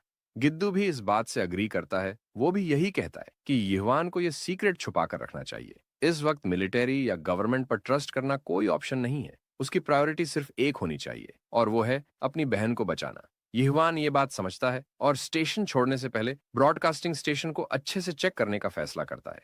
गिद्दू उसे एक वेपन देता है। इसके बाद यहवान थोड़ा हेजिटेट करता है। वो सोचता है कि क्या उसे सच में ये वेपन साथ ले जाना चाहिए, लेकिन गिद्दू इंसिस्ट करता है कि उसे इसे साथ ले जाना चाहिए। वो यहवान की फीलिंग्स समझता है, लेकिन वो उसे वार्न करता है कि अपना गार्ड नीचे मत करना। जितना ज्यादा वो रिलैक्स होगा, उतना ज्यादा ही वो वल्नरेबल भी हो जाएगा। इस वक्त उसे पूरा हक है सेल्फिश बनने का, एटलीस्ट जब तक वो अपनी बहन को नहीं बचा लेता। यहवान इस सलाह को दिल से लेता है और उसे थैंक कहता है। फिर वो डिटर्मिन्ड होकर अपनी जर्नी कंटिन्यू करता है। गिद्दू उसके इस स्टेटमेंट से थोड़ा सरप्राइज होता है, क्योंकि वो मानता है कि यीहवान काइंड तो है, लेकिन उसके अंदर स्ट्रॉन्ग डिटर्मिनेशन की कमी है। सिर्फ 28 की उम्र में उसके सामने अभी बहुत सारे चैलेंजेस हैं। उसकी काइंडनेस एक स्ट्रेंथ है, लेकिन इस दुनिया में यही वीकनेस भी बन सकती है। एक नाजुक दिल शरीर से पहले टूट जाता है। इसीलिए गिद्दू की प्रेजेंस इतनी जरूरी है, क्योंकि हर बार जब यीहवान उम्मीद खोने लगता है, तो गिद्दू ही वो इंसान होता है जो उसे आगे बढ़ने में मदद करता है। होस्ट भी अग्री करता है कि यीहवान सिर्फ इसलिए स्ट्रांग बन पाया है क्योंकि उसके आसपास सपोर्टिव लोग हैं। उनके बिना यंग यंग तक पहुंचना ऑलमोस्ट इम्पॉसिबल होता। गिद्दू बिना हेजिटेशन के कहता है कि वो यीहवान की हेल्प करेगा। वो भी सिर्फ इसलिए नहीं कि वो इस कहानी में काफी इंपॉर्टेंट है, बल्कि इसलिए भी कि कभी यीहवान ने उसकी मदद की थी। पास में ही खड़ी सुजन थोड़ा हेजिटेट करती है, फिर वो बोलती है कि क्या वो यीहवान के साथ जाएगा। गिद्दू कंफर्म करता है कि वो यीहवान के साथ ट्रैवल कर रहा है, जिस पर वो लेडी भी इंटरेस्ट दिखाती है साथ चलने का। गिद्दू इस सडन रिक्वेस्ट से थोड़ा सरप्राइज्ड होता है और हेजिटेट करता है। फिर वो सुजन की इस रिक्वेस्ट पर बात करता है। वो कहता है कि उनके साथ ट्रैवल करना कोई सिंपल डिसीजन नहीं है। वो पूछता है कि क्या सुजन का यंग यंग से कोई पर्सनल कनेक्शन है। सुजन एक्सप्लेन करती है कि जब उसने रेडियो पर यंग यंग की सिचुएशन सुनी तो वो शॉक्ड रह गई। मिलिट्री यूनिट जो वहां से गुजरी थी, वो उसके लिए कोई रैंडम ग्रुप नहीं है, बल्कि वो उसके पिता हैं। फोर्थ आर्मर्ड ब्रिगेड के कमांडर हैं जो वहां स्टेशन थे। अब स्टोरी को आगे बढ़ाने से पहले चलो एक नजर डालते हैं हमारे लड़के के पास्ट पर। हम देखते हैं एक बूढ़ी औरत को। इस वक्त वो गिल्टी फील कर रही हैं मदद और पैसे एक्सेप्ट करने के लिए जो यीहवान की सिस्टर उन्हें ऑफर कर रही है। लेकिन यीहवान की सिस्टर उन्हें जेंटली रियश्योर करती है कि ये कोई दिक्कत की बात नहीं है, बस ये एक छोटी सी मदद है। वो चाहती है कि ये महिला अपने पोते और पोती के साथ भर पेट खाना खाए। वो औरत उन्हें बार बार थैंक्स बोलती है। कुछ देर बाद यीहवान अपनी सिस्टर से पूछता है कि मदद करना अलग बात है, लेकिन उसने उन्हें पैसे क्यों दिए, खास करके जब उसे खुद अपना लंच का पैसा देने में दिक्कत हो रही थी। लेकिन वो बस हंसकर कहती है कि वो इतना कमाती है कि वो एक बूढ़ी औरत को लंच खिला सके। वो ये भी बताती है कि ये बूढ़ी औरत हर हफ्ते इस हिल पर आती हैं ट्रैश और पेपर्स उठाने, जबकि इसका कोई खास फायदा नहीं होता, फिर भी वो ये करती हैं। यही होता है अच्छाई, वही रीजन जो ह्यूमैनिटी को साथ रखती है। और वो होप करती है कि एक दिन यीहवान भी यही अच्छाई आगे कैरी करेगा। तो वो पूछती है कि क्या वो ऐसा करेगा। अब हम वापस प्रेजेंट में आते हैं। यीहवान अकेले एक बेंच पर बैठा है, अपने पास्ट की यादों में खोया हुआ। वो उदास होकर अपनी बड़ी बहन के आखिरी मैसेजेस को देख रहा है। बाद में गिद्दू पूछता है कि क्या मिस सुजन के पिता फोर्थ आर्मर्ड ब्रिगेड के डेप्यूटी कमांडर हैं। सुजन रिवील करती है कि हाँ, वो हैं कर्नल चॉय यूनेल, जो पहले छोरन में स्टेशन थे, लेकिन पिछले साल उन्हें यंग यंग में रीअसाइन कर दिया गया। सुजन की फैमिली यंग यंग मूव कर गई थी, लेकिन वो सोल में अपने काम की वजह से रुकी रही। गिद्दू सोचता है कि इस औरत की पूरी दुनिया सिर्फ एक हफ्ते में उलट पलट हो गई। वो ये भी सोचता है कि शायद सुजन को यीहवान के साथ होने से एक सेंस ऑफ सेफ्टी मिलती है और वो सच में उनके साथ ट्रैवल करना चाहती है। तभी उसके दिमाग में एक सडन यू टर्न आता है। कर्नल चॉय यंगचेल, ये नाम उसे बहुत जाना पहचाना लग रहा है। उसने पिछले साल तक छोरन में सर्व किया था। और तभी उसके दिमाग में कुछ क्लिक करता है। इस बीच जिनचोल सोच रहा होता है कि सुजिन को साथ ले जाना इतना बुरा आइडिया नहीं है, खासकर जब मिलिट्री यांगयांग पर कंट्रोल ले रही है। उसे लगता है कि शायद वहां फोर्थ आर्मर्ड ब्रिगेड तैनात है और वो यूनिट उस एरिया को गेटकीप कर रही है जहां सिविलियंस की एंट्री अलाउड नहीं है। लेकिन मिस सुजिन के केस में ये सिविलियन डेप्यूटी कमांडर के एग्जीक्यूटिव फैमिली से डायरेक्टली जुड़ी हुई है, जिससे सिचुएशन पूरी तरह से बदल जाती है। इतना ही नहीं, जिन चोल ये भी मानता है कि ऐसे समय में मिलिट्री बेस के अलावा कोई और सेफ जगह नहीं बची है। हालांकि उन्हें पता है कि यांग यांग तक का रास्ता आसान नहीं है, क्योंकि इन्फेक्टेड के झुंड को पार करने के लिए भारी प्लानिंग की जरूरत है और ये उम्मीद से ज्यादा टाइम भी ले सकता है। फिर भी यहाँ बैठे रहने और कुछ ना करने से बेहतर है बाहर निकलना। सुजन चुप्पी तोड़ते हुए अपनी फैमिली से मिलने की इच्छा जाहिर करती है। इसलिए तय होता है कि इस बारे में और डिस्कशन यीहवान के वापस आने के बाद करेंगे। आगे बढ़ते हुए यीहवान सुजन की बात सुनता है और पूछता है कि क्या वो उनके साथ चलेगी। उसे कोई दिक्कत नहीं है उसे साथ ले जाने में, क्योंकि वो जानता है कि उसका परिवार यांगयांग में है। फिर गिदू यीवान को रियलिटी चेक देता है। वो बताता है कि वो यांग वेकेशन मनाने नहीं जा रहे हैं। राइस बॉल खाते हुए यीवान समझता है कि इसमें सच में रिस्क है, लेकिन ऐसे वक्त में परिवार पहले आता है। वो कैजुअली बताता है कि वो यांग अपनी बहन की वजह से जा रहा है। ये सुनकर सुजिन भी इससे रिलेट कर पाती है और वो उम्मीद करती है कि वो उनके लिए बोझ ना बने। आगे वो जिनचोल से पूछते हैं, अब आगे क्या? वो कहता है कि अब जब उसे थोड़ी उम्मीद मिली है, तो वो यहीं से ब्रॉडकास्ट करता रहेगा। इसी सोच के साथ वो उनसे रिक्वेस्ट करता है कि अगर यांग जाते हुए उन्हें कोई इन्फो मिले तो वो उसे शेयर करें। जिनचोल बताता है कि उन्हें पूरे देश से रिपोर्ट्स आ रही हैं, लेकिन मिलिट्री बेस की इंटेल बहुत रेयर है। साथ ही ऐसे लॉन्ग डिस्टेंस ट्रिप्स बहुत कम लोग कर रहे हैं, जैसे कि वो कर रहे हैं। जिनचोल पॉइंट करता है कि सियोल और बाकी मेट्रो एरिया लगभग पूरी तरह से शट डाउन हो चुके हैं। उसे लगता है कि अगर मिलिट्री या गवर्नमेंट अब भी ऑपरेशनल है, तो उन्होंने अपने बेस शायद प्रोविंस में शिफ्ट कर दिए होंगे। इसलिए जिनचोल को लगता है कि यांग तक उनकी जर्नी को एक लाइव डॉक्यूमेंट्री की तरह ब्रॉडकास्ट करना उनके बचे हुए लिसनर्स के लिए बहुत मीनिंगफुल रहेगा। वो उम्मीद करता है कि यीवान अपनी बहन को बचा पाए और उससे फिर मिल सके। इस बीच वो वहीं रुककर अपना पार्ट निभाने की प्लानिंग करता है। यीवान उसे हल्की सी स्माइल देते हुए प्रॉमिस करता है कि वो बाद में उसके लिए वापस आएगा। गिद्दू जिनचोल के लिए कम से कम 1 महीने की फूड सप्लाई रिस्टॉक करता है। जिनचोल थोड़ा चिंतित होता है कि यांग जाने से पहले उनका अपनी सारी सप्लाई देना रिस्की हो सकता है, लेकिन गिद्दू उसे आश्वासन देता है कि वो रास्ते में किसी सुपरमार्केट से रिस्टॉक कर लेंगे। साथ ही यीवान कंफर्म करता है कि 8वीं मंजिल जॉम्बीज से क्लियर है, तो अब वो ट्रैप नहीं है। जिनचोल यीवान को थैंक यू कहता है, सिर्फ जान बचाने के लिए नहीं, बल्कि और भी कई चीजों के लिए। वो सपने देखता है कि वो एक दिन फिर से साथ ब्रॉडकास्ट करेंगे, और अगली बार उसकी बहन के साथ भी। हाथ एक साथ रखकर वो एक दूसरे को गुड लक विश करते हैं और फिर अपने रास्ते निकल पड़ते हैं। जिनचोल बस उम्मीद के साथ उन्हें दूर जाते हुए देखता है। जैसे ही हमारा लड़का और उसके दोस्त बाहर निकलते हैं, वो अपनी मोटर बाइक स्टार्ट करता है और रास्ता लीड करने लगता है, जबकि गिद्दू और सुजिन कार में बैठ जाते हैं। इंजन की आवाज के साथ वो फुल स्पीड में रोड पर निकल पड़ते हैं। गिद्दू यीवान के पीछे पीछे चलता है। इस बार यीवान वादा करता है कि वो अपनी बहन लीचे को वापस जरूर लाएगा। दूसरी तरफ जब दरवाजा सामान से जाम होता है, तब लीचे की बेटी चैन से सो रही होती है। वो उसे धीरे से कहती है, थोड़ा और झेल लो, अंकल यीवान जल्द ही हमें लेने आएंगे। इस बीच वो लोग रुकते हैं जब वो देखते हैं कि हाईवे पूरी तरह से रेकेज और छोड़ी गई कारों से जाम पड़ा है। चाहे वो कितनी भी कोशिश करें, बाइक भी उस जाम में से नहीं निकल सकती। गिद्दू को पहले से अंदाजा था कि यांग का रास्ता आसान नहीं होगा, लेकिन उसे इतना ज्यादा मेस की उम्मीद नहीं थी। उसके हिसाब से अब उन्हें शायद कहीं लंबा डिटूर लेना पड़ेगा, जितना उसने पहले सोचा था। सुजिन अपने हाथ में मैप देखकर राउट 86 सजेस्ट करती है। उसे पूरा भरोसा है कि वहां इतना रैकेज नहीं होगा। गिद्दू को उसका आइडिया सही लगता है, तो वो तुरंत यीवान को नेशनल रोड के बारे में अपडेट करता है। लेकिन लगता है कि यीवान का दिमाग पहले से ही परेशान है। उसके सामने पड़ी एक डेड फैमिली की बॉडी देखकर उसका दिल डूब जाता है। वो उस एहसास को झटकता है और अपने दोस्त को जवाब देता है। कुछ देर बाद वो नमयंगजू स्टेशन पहुंचते हैं। वहां उन्हें कुछ जॉम्बीज मिलते हैं, लेकिन तीनों मिलकर उन्हें आसानी से हरा देते हैं। उसके बाद वो आराम से बैठते हैं और खाना तैयार करते हैं। इसी तरह रात हो जाती है और वो अपनी कार में ही शेल्टर ले लेते हैं। यीवान अपने फोन की तरफ घूर रहा है। उसने अपनी बहन को कितने ही मैसेजेस भेज दिए हैं, लेकिन अब तक उसका कोई जवाब नहीं आया। सुबह हो जाती है और जिस रास्ते पर वो लोग चल रहे थे, वो एक डेड एंड पर पहुंचता है। बहुत सारे रास्ते हैं जिन पर वो जा सकते हैं, लेकिन जो रास्ता उन्हें यंग तक ले जाए, वो ढूंढना एक अलग ही मुश्किल है। उसमें से एक सेफ राउट फिल्टर करना और भी ज्यादा ट्रिकी है। आखिरकार वो लोग तय करते हैं कि थोड़ी देर के लिए यहीं पर ब्रेक ले लेना सही रहेगा, फिर वो आगे बढ़ेंगे। ये जगह काफी सिक्लूडेड और पीसफुल है, तो यहाँ ज्यादा रिस्क नहीं होना चाहिए। वैसे भी वो लोग खुद को थका चुके हैं सेफेस्ट रूट ढूंढते ढूंढते। एक छोटा सा ब्रीदर लेना तो बनता है। सुजिन इस मौके का फायदा उठाती है और डेंस जंगल की तरफ जाती है अपना काम निपटाने के लिए। जैसे ही वो ग्रीनरी में गायब होती है, गिद्दू को लग रहा होता है कि उसे इस तरह अकेले घूमना नहीं चाहिए था, लेकिन फिर वो लोग उसका पीछा भी तो नहीं कर सकते। सब कुछ वो लोग अब बस यही उम्मीद कर सकते हैं कि वो सेफ रहे, क्योंकि जिस डायरेक्शन में वो गई है, वो एक अबैंडन्ड माउंटेन की तरफ जाता है। वैसे भी एक लड़की के लिए उनके साथ उसी पेस में चलना आसान नहीं होगा, खासकर जब से वो लोग बिना आराम के तेजी से आगे बढ़ रहे हैं। वो शायद बहुत थक चुकी है। वो कोशिश कर रही है कि वो ग्रुप को स्लो ना करे। लग भी रहा है कि वो काफी ड्रेन्ड है, लेकिन दिन के आखिर में वो कंप्लेन भी नहीं कर सकती, क्योंकि उसी ने इंसिस्ट किया था साथ चलने पर।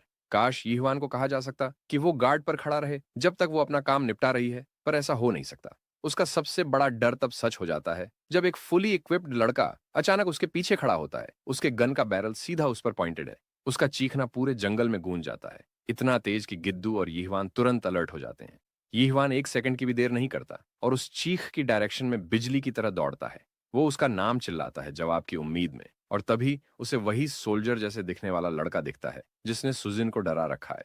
वो आदमी यीहवान से कहता है कि वो अपना हथियार नीचे रख दे, और क्योंकि कोई रिस्क नहीं लिया जा सकता, इसलिए यीहवान बिना कुछ सोचे अपना बैट नीचे रख देता है। सोल्जर फिर उससे पूछता है कि वो कौन है और यहाँ क्यों है। यीहवान भी इस बात को समझने की कोशिश कर रहा होता है कि ये आदमी है कौन। साफ है कि वो सर्वाइवर है, लेकिन कुछ तो गड़बड़ है। उसकी बंदूक कहाँ से आई? वो कोई लेजिट मिलिट्री पर्सनल तो नहीं लगता। सुजिन की जान खतरे में न पड़े, इसलिए यीहवान दोनों हाथ हवा में उठा देता है और कहता है कि वो उसका पार्टनर है। वो तो बस उसकी चीख सुनकर उसके पीछे आया था। वो फेक सोल्जर फिर पूछता है कि वो और उसके दोस्त इन माउंटेन्स में क्या कर रहे हैं, जब यहाँ कुछ भी नहीं है। यीहवान डिसाइड करता है कि वो ऑनेस्ट रहेगा। वो बताता है कि उनका मिशन यंग यंग पहुंचना है और अपनी फैमिली को ढूंढना है, लेकिन वो रास्ता भटक गए और पूरे दिन बस इधर उधर घूमते रहे। इस जगह ने उन्हें हार्मलेस फील कराया, तो उन्होंने यहीं थोड़ी देर रुकने का सोचा, थोड़ा रेस्ट करने के लिए। आखिरकार फेक सोल्जर अपनी बंदूक नीचे करता है और पैनिक क्रिएट करने के लिए माफी मांगता है। वो मानता है कि उसका ऐसा बिहेव करना रूड था। उसे बस खाली पहाड़ी में कुछ मूवमेंट फील हुआ और उसने गलती से उन्हें इन्फेक्टेड समझ लिया। वो फिर सुजिन को संभालता है और उसे उठने में हेल्प करता है। फिर वो अपना हेलमेट उतारता है और खुद को इंट्रोड्यूस करता है और अपना नाम जांग टेहुन बताता है। अच्छाई दिखाने के लिए वो एक बार फिर डराने के लिए माफी मांगता है। यीहवान भी बदले में खुद को इंट्रोड्यूस करता है। अब लगता है कि गिद्दू भी एरिया में पहुंच चुका है, क्योंकि उसकी आवाज आ रही है जो यीहवान को पुकार रही है। एक और आवाज सुनते ही जांग टेहुन तुरंत पूछता है कि वो कितने लोग हैं। यीहवान 3 फिंगर्स दिखाकर जवाब देता है। जांग टेहुन अचानक उन्हें इनवाइट करता है कि वो उसके साथ चलें, क्योंकि वो देख सकता है कि वो सब काफी एग्जॉस्टेड हैं। जहां वो ठहरा हुआ है वो जगह कोई लग्जरी नहीं है, लेकिन बाहर सोने से तो वो कहीं बेटर है। कम से कम वहां सबके रहने के लिए रूम्स अवेलेबल हैं। लेकिन आज की वीडियो के लिए बस इतना ही। अगर आपको ये वीडियो पसंद आई हो तो इसे लाइक जरूर करिएगा और हमारे चैनल मन हवा हिंदी को सब्सक्राइब करना मत भूलिएगा। और अगर कुछ कहना हो या बस दिल की बात शेयर करनी हो तो उसके लिए कमेंट सेक्शन तो है ही। और हाँ, जिन लोगों ने चैनल मेंबरशिप ली है उनका दिल से शुक्रिया, और आपके लिए एक्सक्लूसिव कंटेंट आता रहेगा। चलिए मिलते हैं एक नए मन हवा रिकैप के साथ। तब तक के लिए बाय बाय।